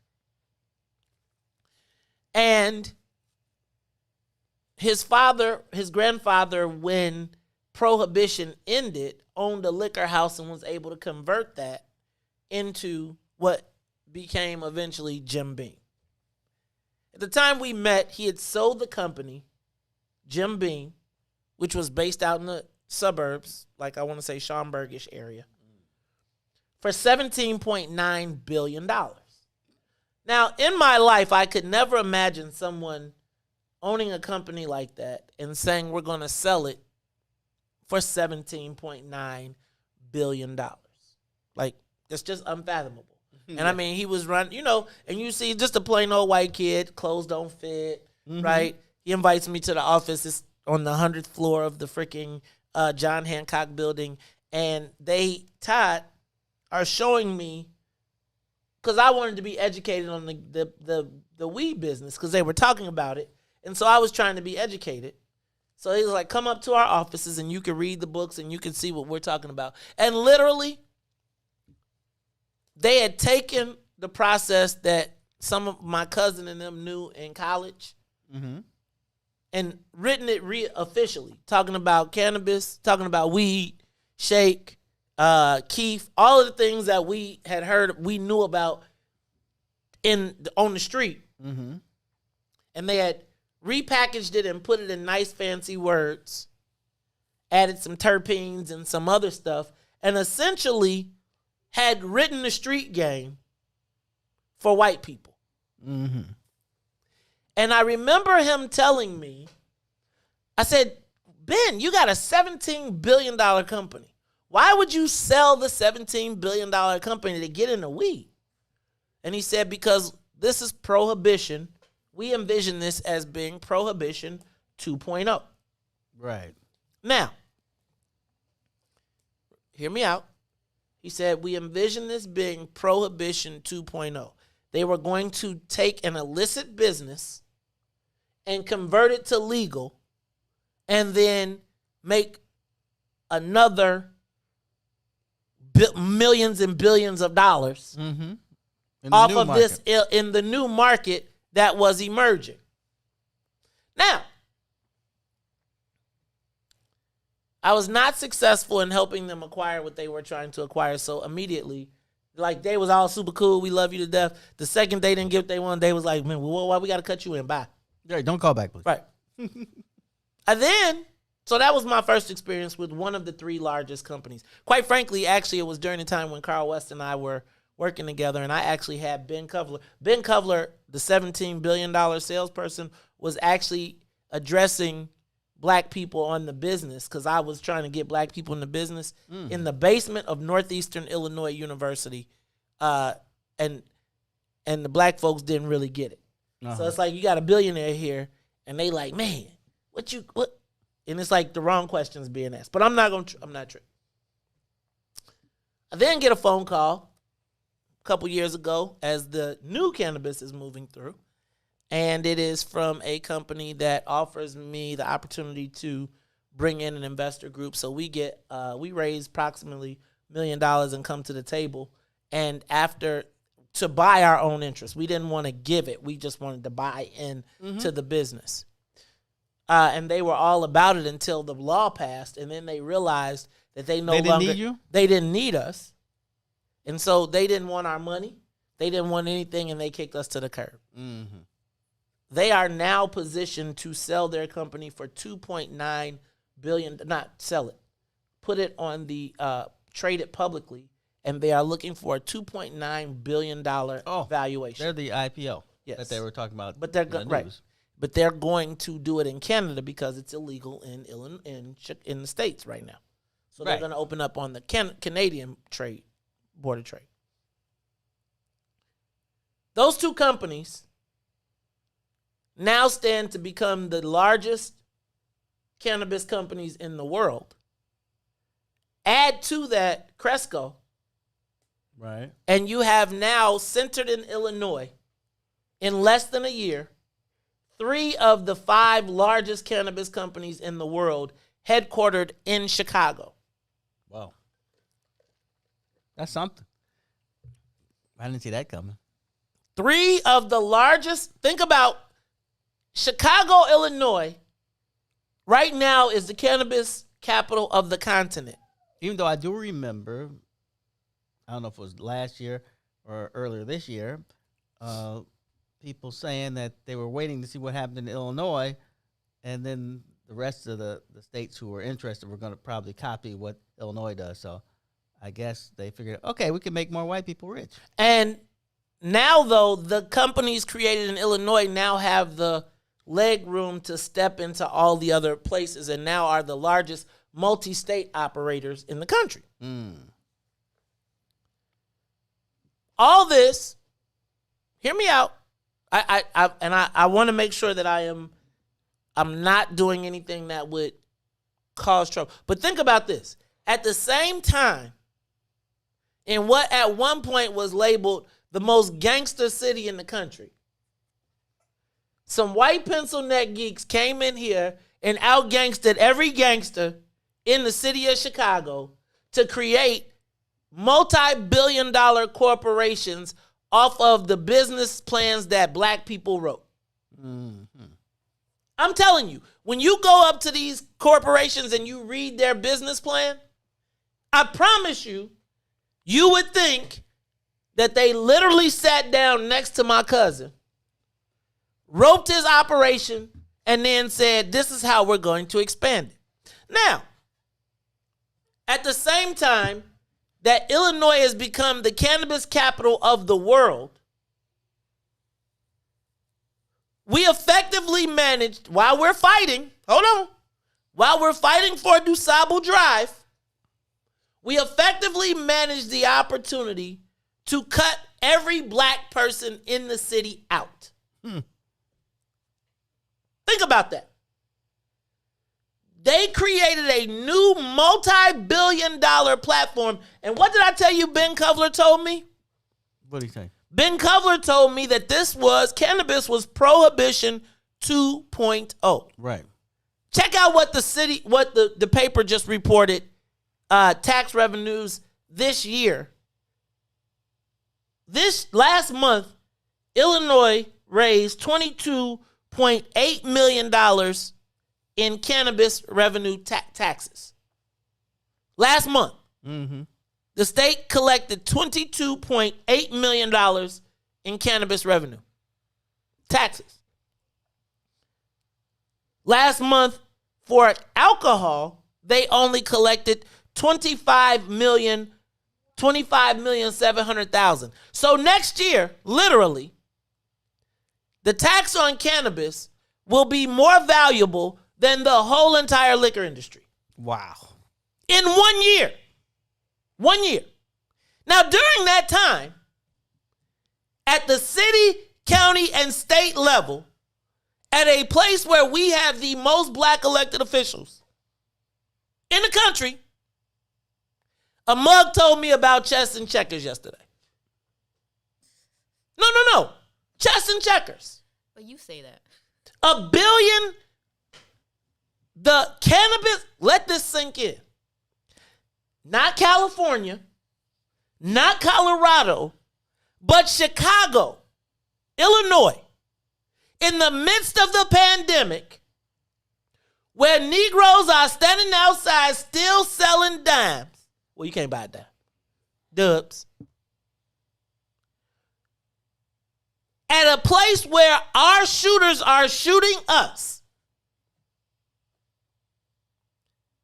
there are pencil neck white boys walking around making billions of dollars off of the industry and the marketplace that we wrote. Now, right now, they just pencil neck geeks in their office. In about a year, they will be narcos. Legally. Legally. With the ability to, if you go to Georgia, if you go to Colorado, they riding around with Blackwater. Guns, security, armored cars. It's an all cash business. They can't even put the money in the bank. Right. So now, what you have done is allowed pencil neck paper pushers to become we got the most gangster city in the town. And it ain't no gangster, but the gangsters are gangster in us. You know, that made me think of something, though, that last thing you said. Can you hold it? Oh, I can hold it. Can you remember? Hold on. I told you. Don't I do the went dance. to the bathroom when I was at grammar school. I'll just wait till I got home. It's the Maze Jackson. We'll be back. The Maze Jackson Show will be back after this break. Greetings, family. I am Salim Muwakil, and I welcome you to Muwakil's World. I'm going to chop it up with Dr. Lance Williams, professor at Jacob Carruthers Center for Inner City Studies, and one of the most knowledgeable scholars of Chicago's street organizations. During the doo-wop era, you wouldn't be doing no doo-wop about what you was doing in the street. That was improper. What made rap so unique was that for the first time, this is how we actually are living, especially at the bottom. So what happens is it becomes so popular because it's so raw. And ultimately, rappers realize that this is what sells and this is what the industry wants. So even guys who don't authentically have those experiences and young women are rapping about it and having success. And after years of now this happening, it becomes known that, hey, this dude ain't really no real gangster. You know, this is a studio gangster. And what it did was music lost credibility because people thought they were listening to real gangsters rap. The sales of the music, which basically was being consumed by white suburban youth, this was their way it was a voyeuristic way of experiencing the hood, which they've always been fascinated with, without actually putting your life in danger. So you can listen to it, but once they found out, oh, these dudes ain't real, then even they stopped buying it. What's going on in the streets today? Because what the industry did was they realized, hey, the studio gangster thing ain't gonna work. So guess what? Let's go get some real gangsters that got the real credibility. But you know, when Chief Keef and these guys, so what we have expressed in the music scene today, when you deal with either, you know, trap down stuff, but particularly drill music is the hot music. That's right. Nationally, right? And internationally. And internationally, right? Which started right here on 63rd. O-Block. Okay, O-Block. So it's a shooting culture. So that's what they're rapping about. And that's what is hot, right? And so we saw the tragedy. Fratricide is hot. Yeah. That's what the tragedy of King Von, right? Of him, you know, he's a real dude. Now what happens is, because that's the model of success, everybody is following that. So everybody wants to be a shooter now. And what it's doing is it's driving a lot of the violence. In any culture, your music and your entertainment is a part of your cultural expression. So whenever you can have an extended period of time of a particular type of music that's having influence, it becomes a part of your culture. That's what Kwabena is saying in terms of his activism. I'm saying basically these radio stations are helping to produce a culture that's leading to the death and destruction of the black community so that they could sell, commodify, their merch, right? But, we losing a lot of little brothers and sisters in the streets because of the way they think about things, how they see themselves, which they get from the music. Now, people are like, well, that's crazy that they're being influenced by music. They should be influenced by the values of their families. Ideally, yes, but the reality of the society that we live in is who has the biggest voice. And we know the media is the biggest voice in terms of ideals in the society that we live in. If that fratricidal motif is being absorbed primarily by white listeners, who's the primary audience, yes, why aren't they exhibiting this kind of behavior? Because, first of all, it's not their identity. Back to the Maze Jackson Show.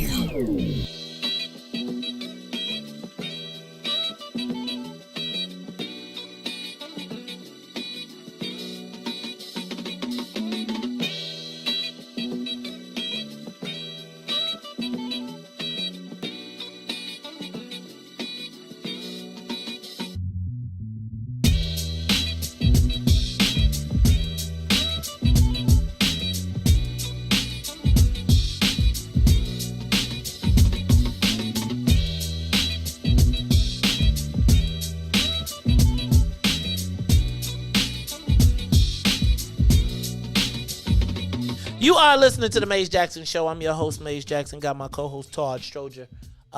Ruthie Moore is out. She must have known that our next caller was sending her Christmas songs and Christmas wishes.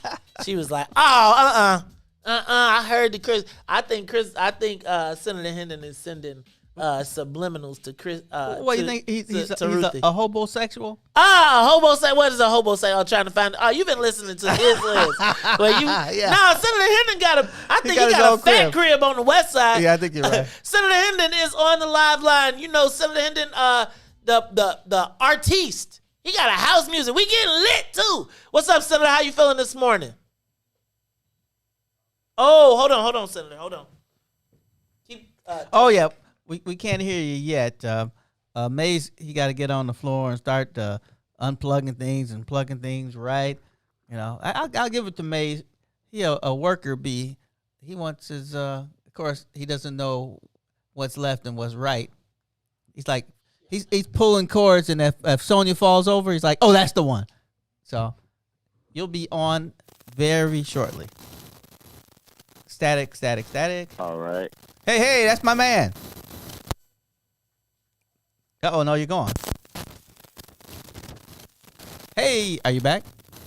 Oh, you're back, but you're not back. Here. You are back, but you're very staticky. Can you get that thing in there? Hey, that's better.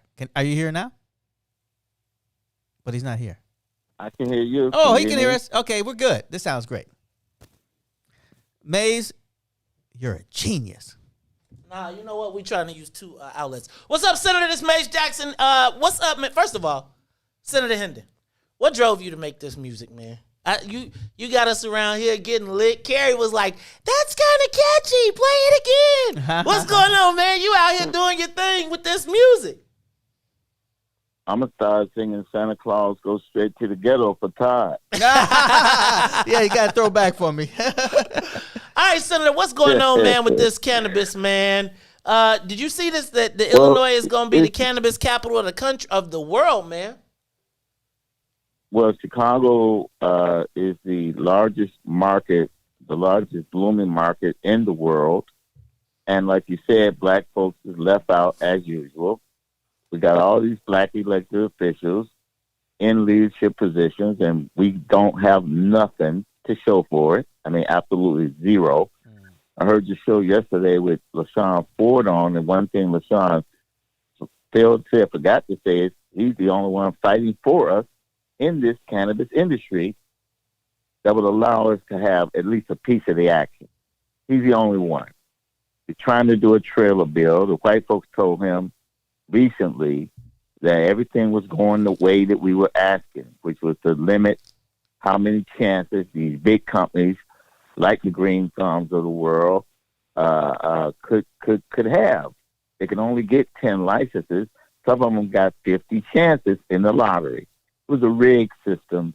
The saddest part, Mays and Todd, is that America's only black president is from Chicago, and we still get treated like shit. Hey, man, you got to remember I'm on church stations. There's gospel in here. Oh, I'm sorry. No, man, you look, man. Look, don't be you gonna get us kicked off the radio, man. One more time. I don't want to do that.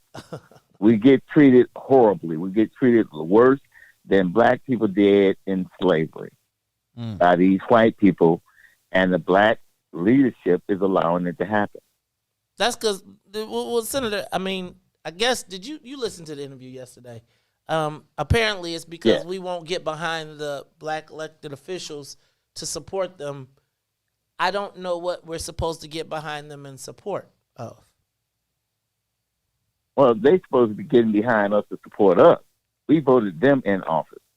Now, I do agree with LaShawn to a certain degree, but I have come to the conclusion, unfortunately, and you know I was chairman of the Senate Black Caucus at one time before I left.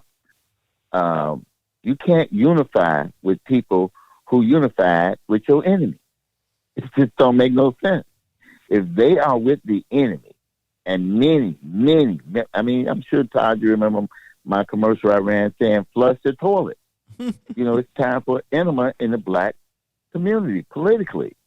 And it just goes on and on and on. So Thursday, we got to go back down to the governor's office and begin, because this is the only economic development opportunity of this size that we're going to see in our grandchildren's lifetime, unless something major happens like a new internet. This is it. Cannabis. We went to jail for it. White folks went home to their mama. We died for it. White folks living the American dream. It's time out for that. And we're at DEFCON 12 in the black community. Murders, killings, COVID, you name it. If we lose this one, we're done. Ricky, let me ask Senator, why how come in the most gangster city in the country, used to be, how come ain't none of these white boys got in the trunk? Not that I'm advocating for that, but it does seem to me, I'm saying they're literally creating a cartel. And it just seems like they have gotten a free pass. And it's like, we got people that are willing to go to the wall for it. It just seems to me like they are. I like to step out of this conversation. To publicly say that the opinions of Mace Jackson do not reflect the Todd rest Stroger all the They don't time. reflect mine. I'm talking about, like, I watch TV. I'm Right. just pretending like if this was a TV movie. Right. And it's like, if I was watching Netflix, this would not happen in the favelas. This would not happen where these guys have come literally and essentially put on suits and ties and straight up gangster the whole black community. How does this happen? Well, they prosecute who they want to prosecute. They'll catch Pookie, like Bomber used to always throw that name out there, you know.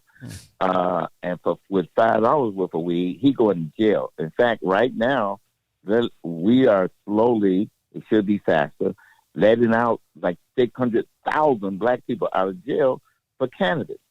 So we go to jail, they go home to their mama. The prosecutors go after who they want to go after. And you're right, these are gangsters. I tell people all the time, yeah, my life is on the line. The Tyrone Muhammad's and other brothers who will shutting down dispensaries, lives are on the line, because these are true gangsters. And like you say, they are billionaires' sons who act nerdy, but believe me, they will kill you. So we are in a war. I call it the weed wars. People thought I was crazy, but that's what we're in. And they want to control and monopolize. Do you know the business is 100% owned by white men? 100% owned. The weed business, cannabis, marijuana, reefer. whatever you want to call it. I'm saying 100% owned by white folks in the legal sphere, and we got nothing. And so let me ask you a question, Senator, because even in that space, how did that happen with black elected officials and they telling us we need strong leadership? Have we heard from the speaker? Is he going to support, is he going to stop all the white folks from getting paid and the black folks going to do something about that? Hold on. I'm going to talk to you about it when we come back. It's the Maze Jackson Show. The Maze Jackson Show will be back after this break. Come all the way with me. Church Chicago's Power Hour. I'm your host, Angie Mims, and Terrence Keys, TD, a.k.a. Terrence Daniels. You got an inspirational word for today? Oh, man, I'll be honored. Giving honor to God. Amen. On Sunday morning, it's early, so we got to give honor to God. Yes, sir. The good word for today is don't worry. Mm-hmm. Oftentimes in our life, in our walk, in our days, in our journeys, we find a way to just worry about so many things. Yeah. And we just want to encourage you today that those worries is God's responsibility. It's God's responsibility, because at the end of the day, what we worry about, most times we can't handle. Yes. And we would agree together, we can't handle it, so we have to give it to God. That's his responsibility. Mm-hmm. And our job is to simply believe. Yes. I agree. Simply believe. When we believe, the Bible says all things are possible. Come on through here. I better leave that alone.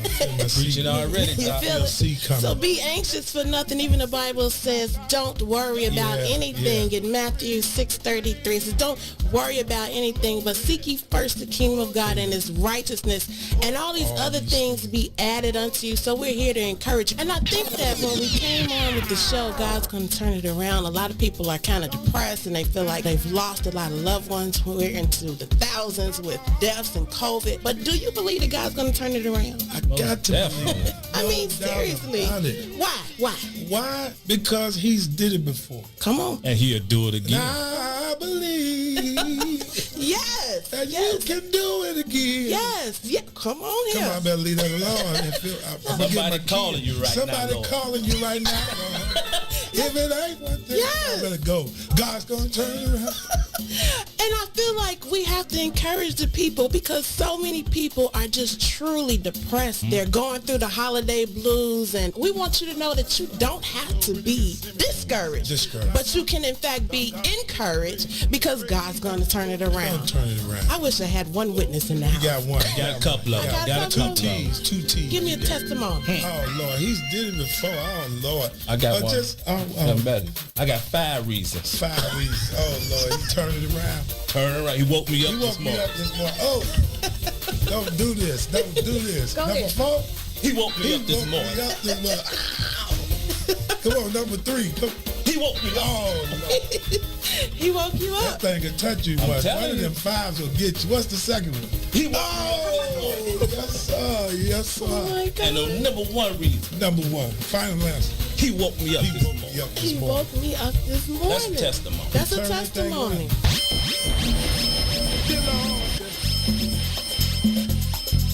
It's me again. God's gonna turn it around. I'm calling on you. You did it before.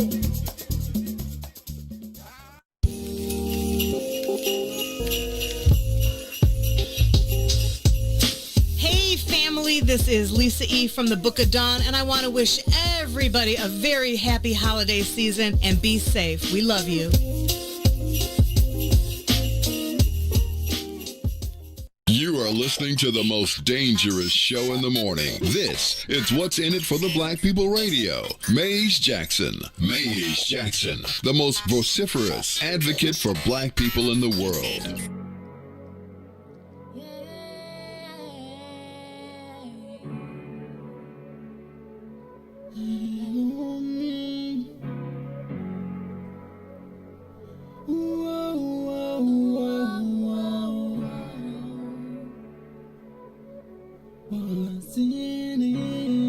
What's in it for the black people? Cause economically we are not equal. Waking up to lies, can't doze no more. I told y'all, yeah, this is a dangerous show. Don't go to church if you ain't trying to help us. Don't even try try to build around it can't protect us. We see the lies now of the politicians.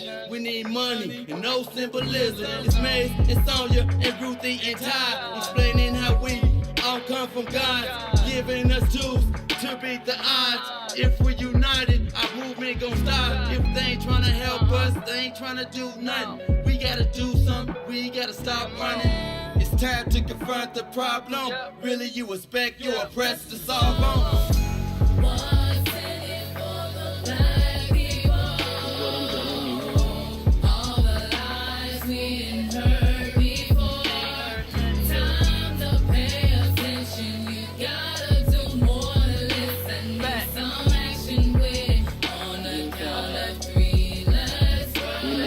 Wake up, Chicago. Wake up, world. This is the Maze Jackson Show. I'm your host, Maze Jackson. Got my co-host, Todd Stroger, Sonia Escobar, as well as Senator Ricky Hendon on the live line. Senator Hendon, what's cracking, man? Let's finish up this conversation. So what's going on? You got a big protest going on. Yeah, we will be at the State of Illinois building Thursday at 10 a.m. The coalition of African American and some Latinos, not but a few. I mean, we just got to be real about it. Because we support them way more than they support us. People ain't got to like what I said, but I don't care no more. I never cared, really, because the truth is the truth. But we have some Hispanics with us, so we're going to be letting the governor know that these people with these 50 and 70 chances in the lottery, it's a rigged system, it's corruption, and we just not going to stand for it. The reason we got to get it right is, like you said, your show is worldwide. They just passed the cannabis bill in Washington in the House. So this is going to be national. So are we going to get screwed nationally? If we get screwed in Chicago, we're going to get screwed all over the world. Yep. And we're going to stay in this cycle of violence and poverty and being pimped by these white folks. So I do. We want people to join us. So here's the deal. Here's the deal, y'all. All of this social equity stuff is until this becomes free enterprise. Like, these white boys are agreeing to all of this fake social equity until it's the law. And then once it's the law, then they're going to go back to their position that they've taken traditionally, which is, man, it's the law. We don't got to be discriminated against. They get to go back to George Bush. See, right now, all of this equity piece that they're talking about is only because we had some semblance of leverage. As we gave it away, they are now, check this out. Think about if we give Joe Biden the Senate, that means that cannabis probably passes nationally. Right. Right? If Joe Biden wins in Georgia, that essentially means that we're out of this game. Like, honestly. Because Joe Biden essentially, if he wins, and then they've already passed it in the House. Mm-hmm. They have the votes to pass it in the House. They would then have the majority in the Senate to pass it, which would make him probably one of the most popular presidents ever. But it would also cement our exodus from our exclusion of this business. It's really crazy. It's like how they always get us in a space where we're damned if we do, we damned if we don't. Now, of course, we got to support the white president taking over but you saw how he did the black organizations. Said y'all need to chill out. I heard it. It was disgusting. Everybody know without the black vote, Joe Biden would not be about to be sworn in as president. And he pretty much told the black folks, you ninjas are now behind the Latinos. Know your place, Negro. We ain't got nothing for you. Ain't got to do nothing for you. Remember, he was vice president over Barack Obama. And I'm not going to belittle Barack, but look around the black community. What did he do? So Joe Biden like, hey, the Negro didn't do nothing for you. I ain't going to do nothing for you. Remember I told y'all how that works? Accept it? Well, yeah, I mean, I'm not going to accept it. Yeah, yes, you are. Yes, you are. Stop lying. No, I'm not. Yes, you I'm are. Fighting. I'm on your show right now. I'm talking about him right now. But I'm telling you, they told us yesterday. They told us yesterday that if we don't unite behind them, I sent it to you through an email. I just forwarded it to you. But they told us yesterday that if we don't unite behind them, then we gonna keep losing. I'm saying we united behind them, and they told us. LaShawn came over on the show yesterday. Excuse me. Representative Ford came on the show yesterday and told us that there were busloads of black people who came down and forced the Black Caucus to vote for vote for this bill that excluded us. They said somebody tried to call in and tell us you led the charge, Senator Hendon. What's up with that? Oh, yeah, I went down there without a doubt, and I told the Black Caucus members, don't use the word social equity. I said, use black people. Say black people. They, oh, no, we got to say social equity so you won't get sued and all this and all that.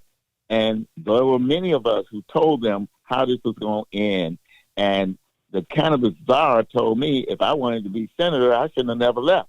If I wanted to write legislation, I shouldn't have never left. I'm like, I'm a citizen. I have a right to advocate for what is going to be right. I'm the one that put the $30 million in the bill for people who don't have no money, who are successful, can access that money and not have to go to the white folk or the bank. It's in there. So I know what I was doing, and I warned them. They didn't want to hear it, and now we are where we are. So tell us. I'm willing to fight the blacks, too. You can't. Sometimes you got to fight the Negro in your house before you can fight the white man outside. I think one of the problems was they didn't want to listen to good advice. Well, I think is good advice. And one of them was you had to do a study. The white people made the rules, so you have to fight them with the rules. But they said that they used this time as a study. Todd, I'm not for that disparity study Hold on. stuff. I'm not through. Maze interrupted me. So you know we got nothing. Hold on. You interrupt me now. Stop it. So the study is focused on what you want to do. So, yeah, we got plenty of studies that say black people don't get enough. You want a study that says that black people are disproportionately affected by X. Then when you come back and you write your legislation, you can do exactly what you want to do. You put black people in there. Black people are, but they didn't want to do that. They said we did enough studies. So then they got this watered down crap that does nothing. So, Todd, go ahead. I disagree. We didn't need no study. We already know black people are screwed across from Georgia to New York City. Okay? The governor, J.B. Pritzker, could have got that bill and said social equity means black and brown. They drew a map. You know, most of these people who are successful in this 100% perfect scores, they don't even live in the map area. The law says you're supposed to live in the map area. J.B. Pritzker, the administrator of this thing, dropped the ball with KPMG, and he could have made it be correct, chose not to, because billionaire sons know billionaire sons. All them kids know each other. All of them, their daddies are billionaires. They worked on this hoodwink on the black community together. We don't need no more doggone studies to know that we are screwed and we are sick and tired of it. You missed the point. The point is everything is going to come down to a fight. So what you do is you make sure that you have things in line that when the fight starts, that they can't say, well, since you didn't follow the rules that we laid out earlier, you can't win. Because in the end, the 12 people at the Supreme Court, they pretty much decide what everybody's going to do and how it's going to be done. And when they say you have to show and you can't do this and you can't do that, you need to make sure that your ducks are lined up in the row. So when the fight happens, they can't just throw you out. Where has this process worked? Hold on, Senator. Let me get this. Senator. Let me do this. I was a rep. I know too. So okay. So I'm not debating. I don't want to hear that. So can I suggest this though? But see, we can't have black people always saying, I don't want to follow the rules, because they made the rules to keep you out. They hope you don't follow the rules. So there's a few things. Whatever. There's a few things.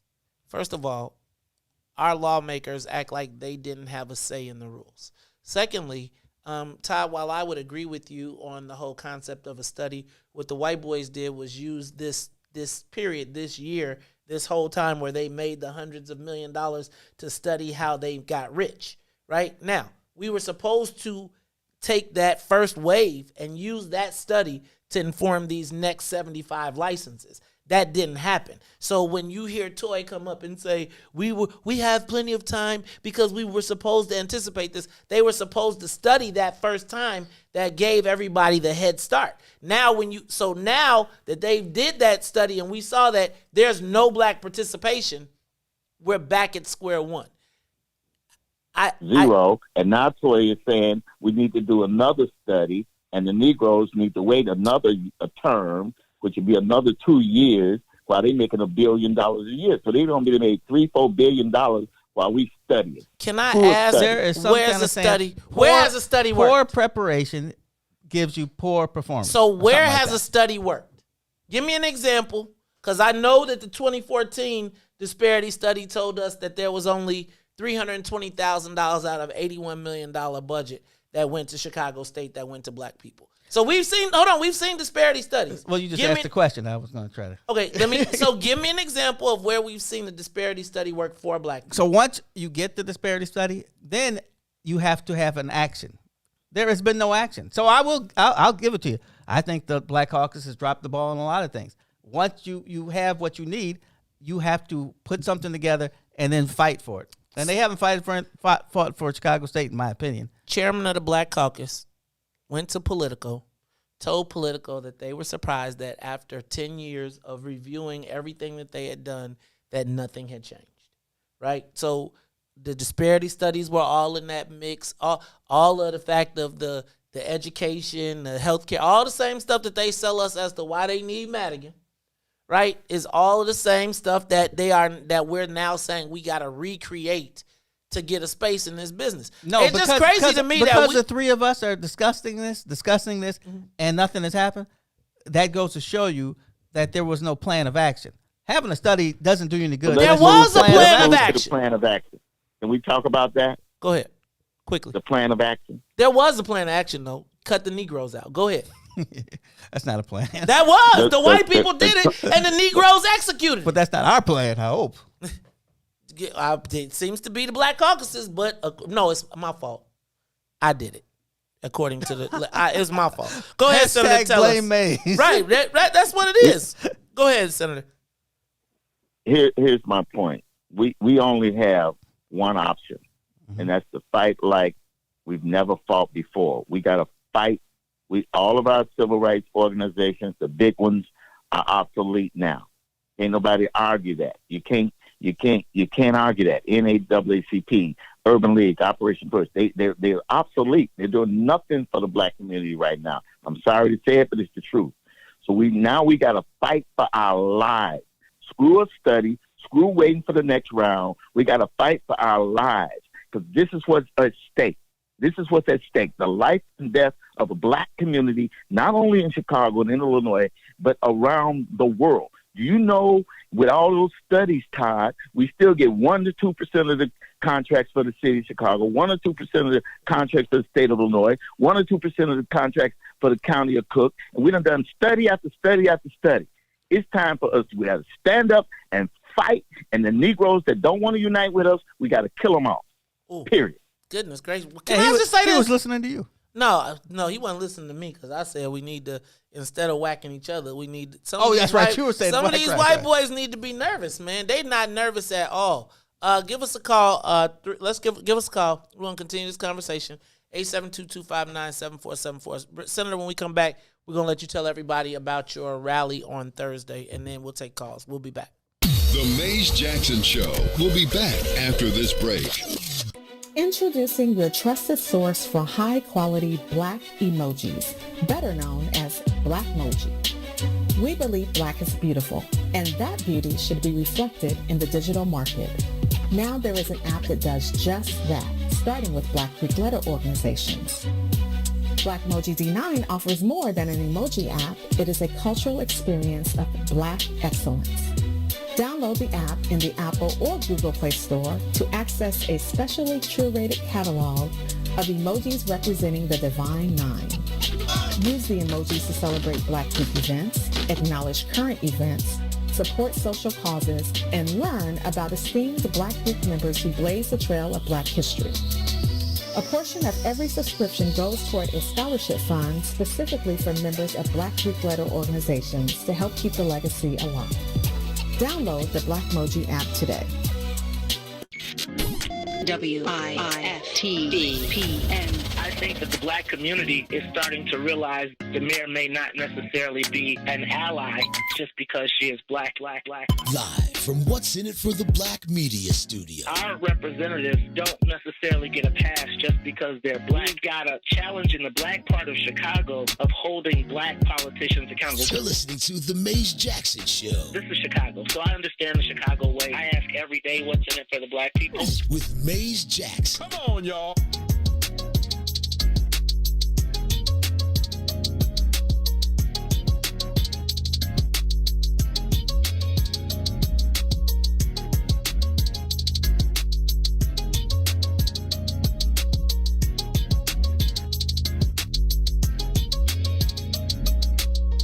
You are listening to the Maze Jackson Show. I'm your host, Maze Jackson. Got my co-host, Todd Stroger. Sonia Escobar in the building. Ruthie Moore is gone. I know, Ricky. Don't cry. Don't cry, Senator Hendon. I know. We know you was dedicating one of them that Rona money. One of them songs is dedicated to Ruthie.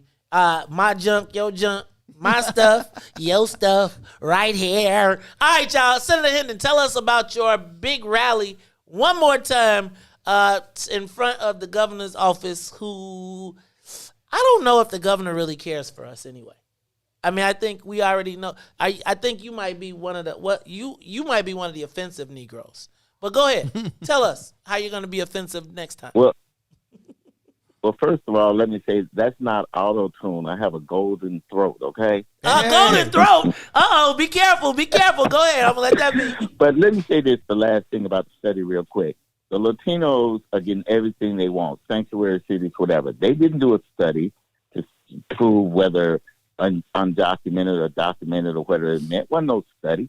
The LGBTQ community is getting everything they want. They didn't do no study about their sexuality and how it affects blah, blah, blah, blah, blah. They demanded, they fought it, they stood up, and their leaders stood up with them, and they're getting everything they want. They ain't we black, don't need though. no study. Black people are action. enemies of the Supreme Court, so we got to do things different than them. My dad used to always tell me, remember, Todd, you ain't white. Neither are the brown people, but go ahead. Thursday, we're going to give them something to study. They're going to study black folks standing up, demanding our rights, and being willing to shut down dispensaries and mess up their tax base until they do it right. That's what we're on. We have a trailer bill that should be retroactive, and now they're telling us go in the future. It's always in the future when they deal with black folks. Yeah. Don't worry, we'll get you the next round and the next round and the next round. No, it's now or never, period. So Thursday, 10 a.m., State of Illinois building. We hope people will join us in this righteous fight. Hey, that Clark and Randolph. Clark and Randolph. Then, you know what? We're going to have to talk about the rest of it because I just still say, y'all got all these Scud missiles running around here. We need to redirect the Scud missiles and reprogram them because it just seems to me, I'm just telling y'all, you all are giving, not you all, we are giving them the ability to oppress us in advance. So I'm going to tell you that the cannabis industry as a multi-billion-dollar industry is going to be shaping law and policy very soon. They will be electing pro-cannabis candidates. Remember, they have cash on hand. They have the lawyers to go do all the fighting. See, a big chunk of this is all based in economics. So while we fighting about, again, Dusable Drive, nobody has created there is no budget for Dusable Drive. So there's not going to be an economic generator that allows you to take that and leverage that money. If there's no budget, there's no contracts, there's no jobs, it is not going to move the ball for us. Now, when you talk about this cannabis, there's money, there's jobs, there's contracts. And if we had a black bank, but you can't put it in a bank. No, you could put it in the and Ricky can help me if I'm off, but you could put it in the state bank. If we had some black state banks, they could deposit the money in there. So the premise becomes, guys, they always get us investing in depreciating assets, right? So they got you right now as they are built. I need you all to go watch Narcos. Seriously. Right. And you need to understand that you need to watch Narcos and Gangs of London. Right? Because what I think we don't understand is that there is a melding of criminal and corporate that happens here. Now, y'all understand that there is going to be a moment when they're going to want to protect the industry. When JoJo and Pookie and Bebe, who we all still getting, remember in that same bill where they allocated $30 million to people getting to these banks that the white boys going to redistribute to themselves, they've also allocated money for law enforcement to stop illegal trafficking. So once they get everybody in the game, they ain't going to say nothing right now. But do you think that 20-pound operation out west is going to be safe from a hit squad? When they're hiring Blackwater in everywhere else? When they're hiring former generals and retired soldiers to secure this? Y'all think I'm playing with y'all. It's happening. And Maze, let me point one thing out. When the cannabis bill passed, the Banking Act part of it passed in Washington, the business value is going to double because people are going to be able to swipe their cards, to use credit cards, and they're going to be able to put the money in the bank. So instead of Illinois making $1 billion, they're going to be making $2 billion a year. What's in it for the black folks? Now, you live out west. You're supposed to say people. You got this wrong. Look, this is What's in it for the black people? This is former state senator Ricky Hendon. Y'all go pick up his song, pick up his album, Rona Money. What's the album name? I thought it was Rona Money. The album is House Party. One of the songs is Rona Money. Because we need our Rona money, bro. We need our money, or give us our green cannabis money. Look, y'all, this is the Maze Jackson Show. We're going to end that with Ricky Hendon. But we got another call on the line, don't we? Did I see? Oh, okay. I guess we let the callers. So, y'all, look. They have created a cartel in your face. No, seriously. From the jump. Like, straight up. Blank piece of paper. I am telling you, when you read Todd, I could not believe. I was like, are they talking about putting the weed in the grinder? Like when you read how they describe all the stuff, it literally is the blueprint of the street. It's the quarter. I used to talk about the quarter pound guy, the guy that existed off the quarter pound that spent $250, $300, bought him a quarter pound, and he had him a nice little client base. Understand that they're going to be searching that out shortly. See, I think that... You mean the fuzz? No. Police? No. The cartels. You mean they're going to be looking for those clients? No, they're going to be looking for the quarter pound guy who is cutting into their marketplace because they're going to be like, not a dime bag gets sold in the park without us seeing it. And you think I'm laughing. You mean like the outfit? They are a cartel. When it came to everything. Bookie stuff. Yes. I mean, because that was their thing. Exactly. So now imagine. Remember when I told you wealth is legislated? Yes. Example. Now, think about what happened during Prohibition. During Prohibition, the world had to sort itself out. Right? Like you saw the drive-by was invented during Prohibition. Right? And now this is all I'm suggesting. I'm suggesting that when we look at cannabis through our lens, we look at crime, street guys, etc. When they look at it, they look at trading it on the stock exchange. Right. Same commodity, same price. Now, eventually, all those quarter pounds, those pounds that move through the South and West Side for all the people my cousin be shopping with, there's going to be a time when somebody's going to add that all up and say, that's where we grow our market share. And that's when you see those dispensaries, see right now, they're taking the high end. Now, my bet is, if you pay attention, the Arabs and Asians are going to get the other part of our community the same way they chop it up. Right? Because they'll have the liquid capital to buy those dispensaries, where the guys will then go to cultivation and supplying. Mm-hmm.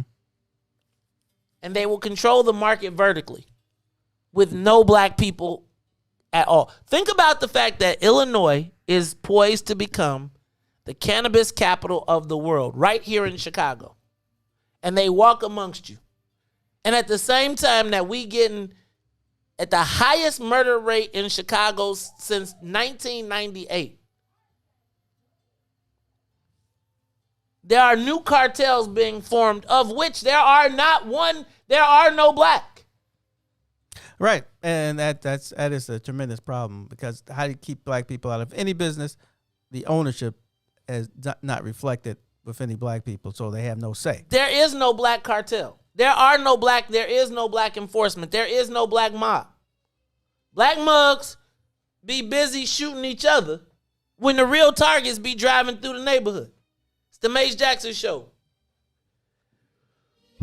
We'll be back.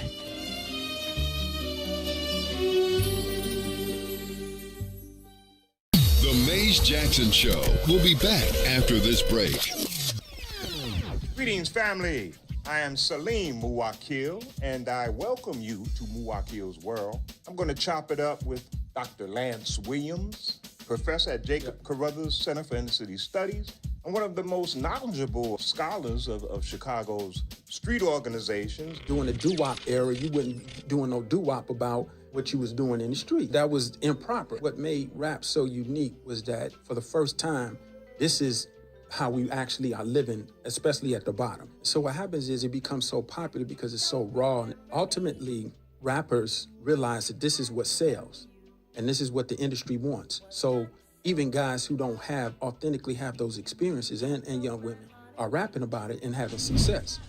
And after years of now this happening, it becomes known that, hey, this dude ain't really no real gangster. You know, this is a studio gangster. And what it did was music lost credibility because people thought they were listening to real gangsters rap. The sales of the music, which basically was being consumed by white suburban youth. This was their way it was a voyeuristic way of experiencing the hood, which they've always been fascinated with, without actually putting your life in danger. So you can listen to it, but once they found out, oh, these dudes ain't real, then even they stopped buying it. What's going on in the streets today? Because what the industry did was they realized, hey, the studio gangster thing ain't gonna work. So guess what? Let's go get some real gangsters that got the real credibility. But you know, when Chief Keef and these guys, so what we have expressed in the music scene today, when you deal with either, you know, trap down stuff, but particularly drill music is the hot music. That's right. Nationally. Right? And internationally. And internationally, right? Which started right here on 63rd. Old Block. So it's a shooting culture.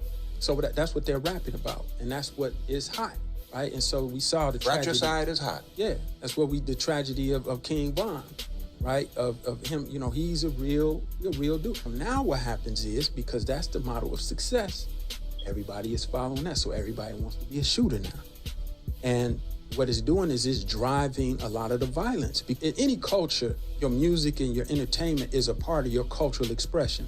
So whenever you can have an extended period of time of a particular type of music that's having influence, it becomes a part of your culture. That's what Kwabena is saying in terms of his activism. I'm saying basically these radio stations are helping to produce a culture that's leading to the death and destruction of the black community so that they could sell, commodify, you know, their merch, right? But, you know, we losing a lot of little brothers and sisters in the streets because of this, the way they think about things, how they see themselves, which they get from the music. Now, people are like, well, that's crazy that they're being influenced by music. They should be influenced by the values of their families. Ideally, yes. But the reality of the society that we live in is who has the biggest voice. And we know the media is the biggest voice in terms of ideals in the society that we live in. If that fratricidal motif is being absorbed primarily by white listeners, who's the primary audience, why aren't they exhibiting this kind of behavior? because, first of all, it's not their identity. Call in and say it with your chest. 872-259-7474. That's 872-259-7474. Give us a call and say it with your chest. 872-259-7474.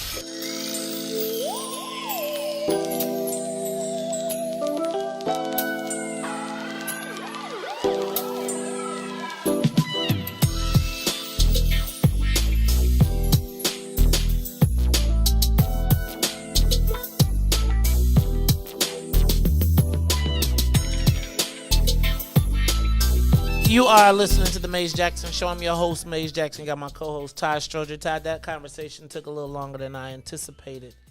But all the good ones take longer than you know what they do. And I'm not even gonna be mad at that. So we're not gonna talk about we're gonna move to something I think we're gonna probably follow this theme a little bit for a little while for the rest of the year, or at least I'm gonna try and mix them in. So first we're going to start with, do you read Chicago Magazine? I used to, but I haven't read it in a while. You know what? So Chicago Magazine, shout out to Susanna. Do you remember Susanna Susanna Holman, who used to do she was like After Cup. She was in the Sun Times she did the lifestyle publication. She did like all the good parties. I'm sorry, I read it. She was a social. Well, anyway. No, I did read that, but I wasn't a social person, so I didn't really pay much attention. Yeah, it was like the first thing that you looked at when you threw parties and stuff to see if you made it into hers, and it was a big deal for black folks back in the 90s. She is now. We sat on a panel about a year ago, and so I kind of keep up with the Chicago Magazine, and they have had some really good articles. First of all, the article on the 50 best sandwiches in Chicago. Woo! But you try to. I've been going through them. I've been going through them. You know, they can't convince me to get the bologna sandwich yet. Somebody sells you a bologna sandwich. A gourmet bologna sandwich. Man, I'm make my own bologna sandwich. I'm not making no bologna nothing. My bologna ass first. Nope. No. You fry it, and then you put a little mustard on it. You'll be all right. No, I don't like. I'm like, what kind of meat is bologna? Man, don't be you bougie. You from Bolingbrook. Bologna. So I don't eat no bologna. But Todd. But he eats brie. No, I don't eat brie. Brie acts with my gout. Thank you very much. You have gout. Look, Lil Ron in here. He think he tough. Lil Ron, Big Ron. I told y'all yesterday on Sunday, Lil Ron brought Big Ron. Mm-hmm. Big Ron came here like, I'm big folks, right? Like, he came in here like, who be messing with my son? Well, he was like, where's Herman 2? Herman 2 was nowhere to be found. Herman stayed in the studio. Hey, y'all, so check this out. Chicago Magazine does top 50 stuff. This is their 50th year anniversary. So 1970 to 2020. They said, what are the 50 moments that shaped Chicago? And so as I was going through the list, it made me say to myself, what you say to me? What are the 50 events that shaped black Chicago in the last 50 years? Yeah, we're going to take the calls. We'll take your calls. Let's go to... So let's talk about it. We'll talk about it. We got some callers, though. So before I ask you, and you all think about this, give us a call on this one, 872-259-7474. 872-259-7474. What are the events that shaped Chicago during the last 50 years? But before I do that, I'm going to go to the live line. Let's go to Lucas. Lucas, you're on the Maze Jackson Show. Hello. This is Harold Lucas. Hello, Harold Lucas. It's the Brownsville curmudgeon. Turn the radio down in the back. All right, hold on a minute.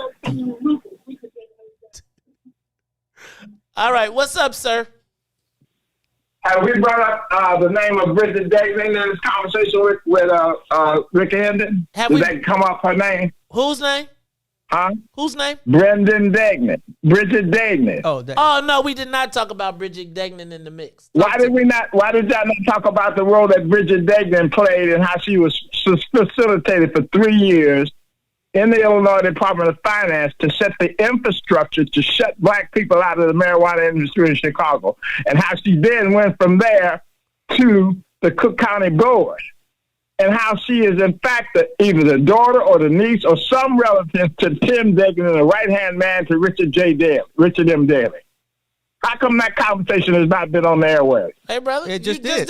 Hey, you just brought it in. Wait, stop. Let me tell you why you're stumbling on the question. Want to hear some more? Hold on. Do you want to hear some more? Pause him, because don't talk over me now. Now, let me just suggest we didn't talk about it. Hold on. Stop, Harold.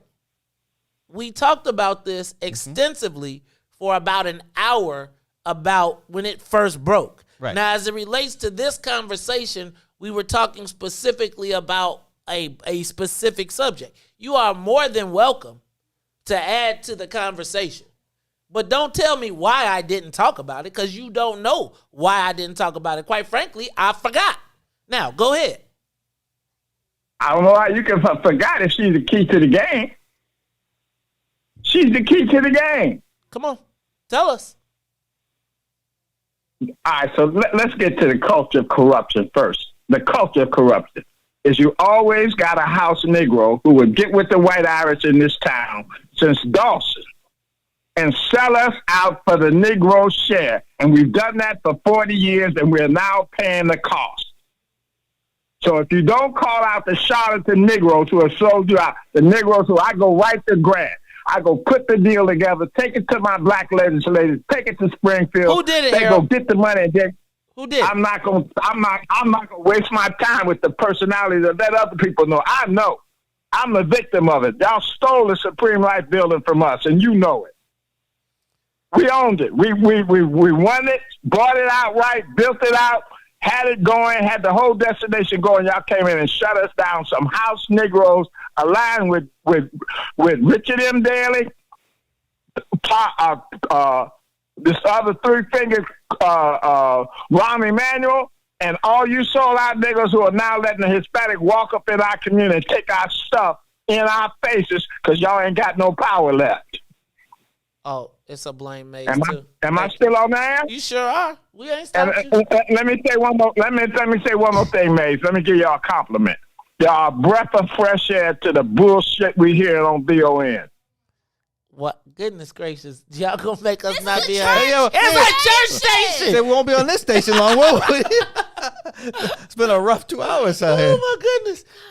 Let me tell you. So, I really wish. You know that there are oftentimes, there's often history. And y'all know I keep receipts. So, I addressed this once before. I'm not going to do it again. I'm going to say, my brother, I would suggest to you that we have a bigger fight. And it always seems to me that the fight is to look for the black person to jump on. I'm going to suggest in this case that we have bigger fish to fry, right? I think that the charlatan Negroes align with the white Irish power structure is, quite frankly, a myth, not a myth. It is the remnant of a past that some of us still live in. The world has changed around us. It ain't the white Irish that's doing it to us, except for the occasion, except for like the Madigans. It is now you have turned those keys over. It wasn't the white Irish guys that voted against it. It was black people, and it was our North Side allies, those Lakeshore liberals. Now, we have a convenient narrative that always comes through our community. It's the gatekeepers. It's the it ain't no gates to keep, fools. Y'all steady cracking me up with the gatekeeper thing. There are no gatekeepers. Do you see that can't nobody open or close the gate? I need for y'all to stop going for the easy narrative. Name the gatekeeper.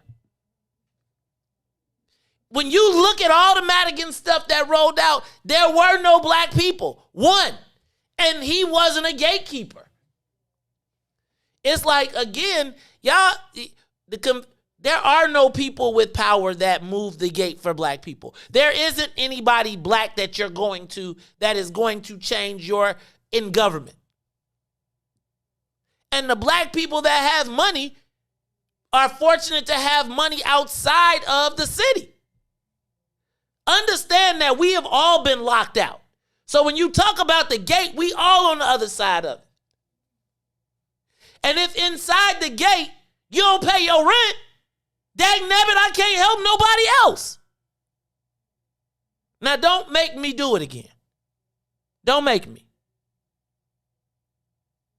Because I still got the email. If we want to talk, let's talk about how cheap Negroes go. It's the Maze Jackson Show. Don't play with me. The Maze Jackson Show will be back after this break.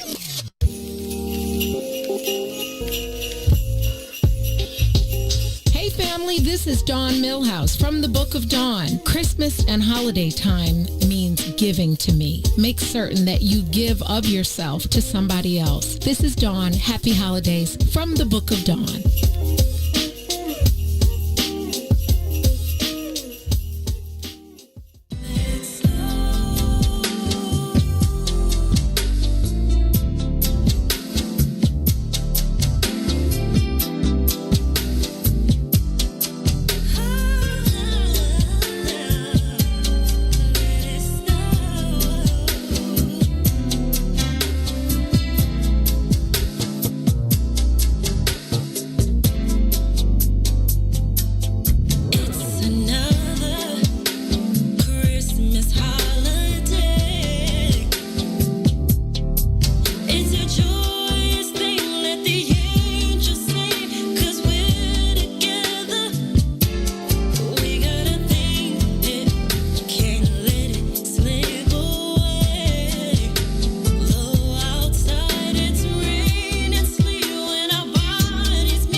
You are listening to the Maze Jackson Show. I am your host, Maze Jackson. Got my co-host, Todd Stroger. Sonia Escobar is out here. She's singing Let It Snow. I love that song. I know. I really wanted to, okay. I'm not going to get off my square. Y'all going to tell me the 50 moments next. But don't I got another call? Did my caller say they don't want no pods after that? They don't want no pods after that. Don't.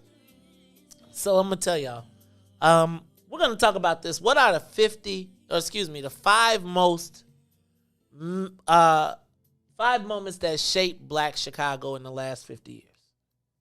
5 moments. Black Chicago. Okay, I'm going to put, you know what I got to put number 1? Harold Washington. Not Harold's Chicken, Todd. Harold Washington. Number 1. You put that number 1, but I don't. I put number 1 as 1970, 71, I'm not really sure, Ralph Metcalf breaks away from the regular Democratic Party. Aha! Which then made the path for Harold Washington. Right, because Harold Washington was part of his organization. Right, and Harold Washington was a young Democrat. That's funny. It's always funny to me when people position Harold Washington as like the outsider, but he was like a straight up, right, old school machine Democrat. Remember, they kicked him out the young. Remember, he had organized the Young Democrats. They was like, hold on, this Negro doing too much. So Todd, I think that's inside of baseball, but I could give you that. So I said that the number one moment. It probably is insider, but it shouldn't be. I think so. I think that, you know what we need to do? I'm gonna rerun Poli-Sci 101 because I broke down all of this. Mm-hmm. Remember Poli-Sci 101? I went through the history of Illinois politics and black politics in Illinois, all the way from Oscar the Priest on. Yeah, that should be in the classrooms. Yeah, I really do think it should be in the classroom. So I'm gonna give that. I'm gonna say the number 2 most moment that shaped Black Chicago was the Daley era. Don't that suck? Which one? Daley 2. Oh yeah, okay. Daley 2. Daley 1. He actually was around longer than Daley 1. Right, but Daley, like, I almost feel like Daley 1 managed us through slavery. Right? I think Daley 2, no, he managed us through segregation, Jim Crow. Right. And figured out a working operating system within the Jim Crow era that kept the blacks over there. But, right. But still part of the crew, but over there. Right.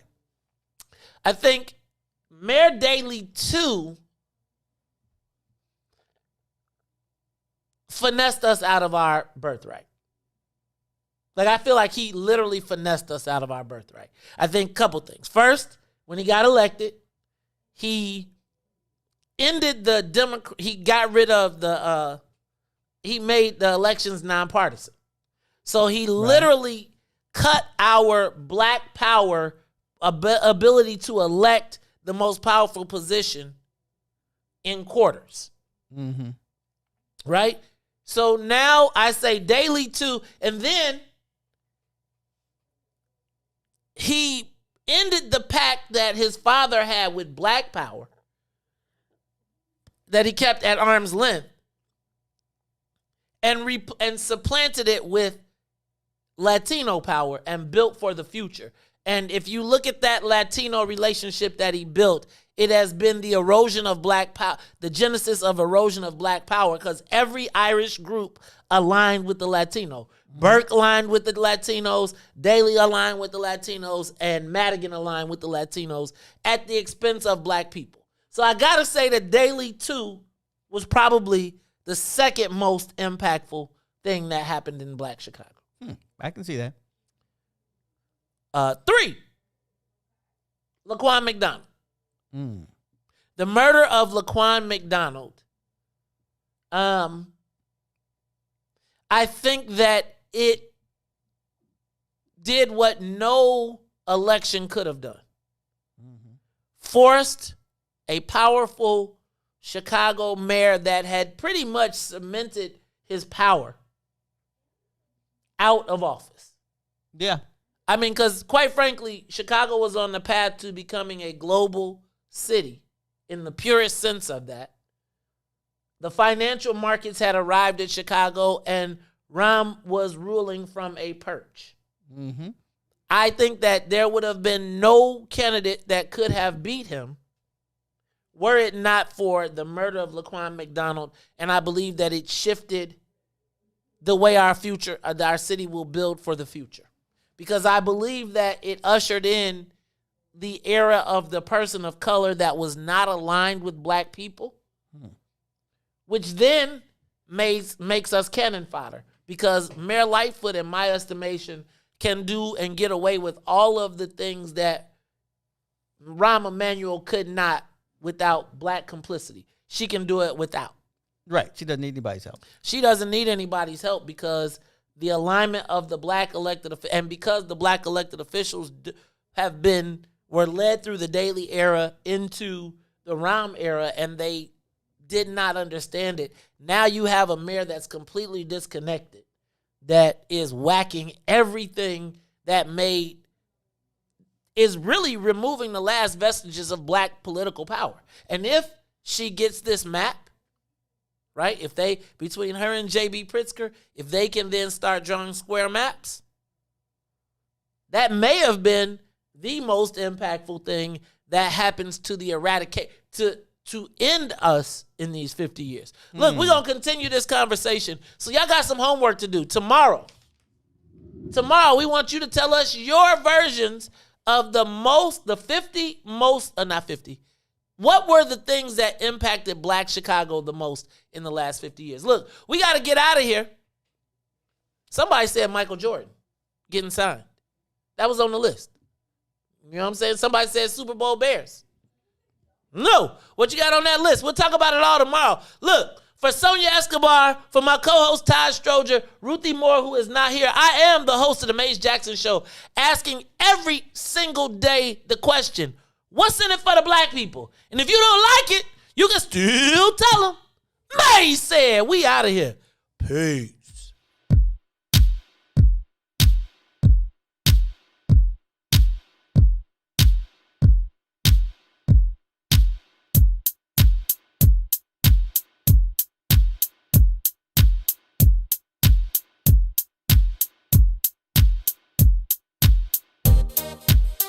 What's in it for the black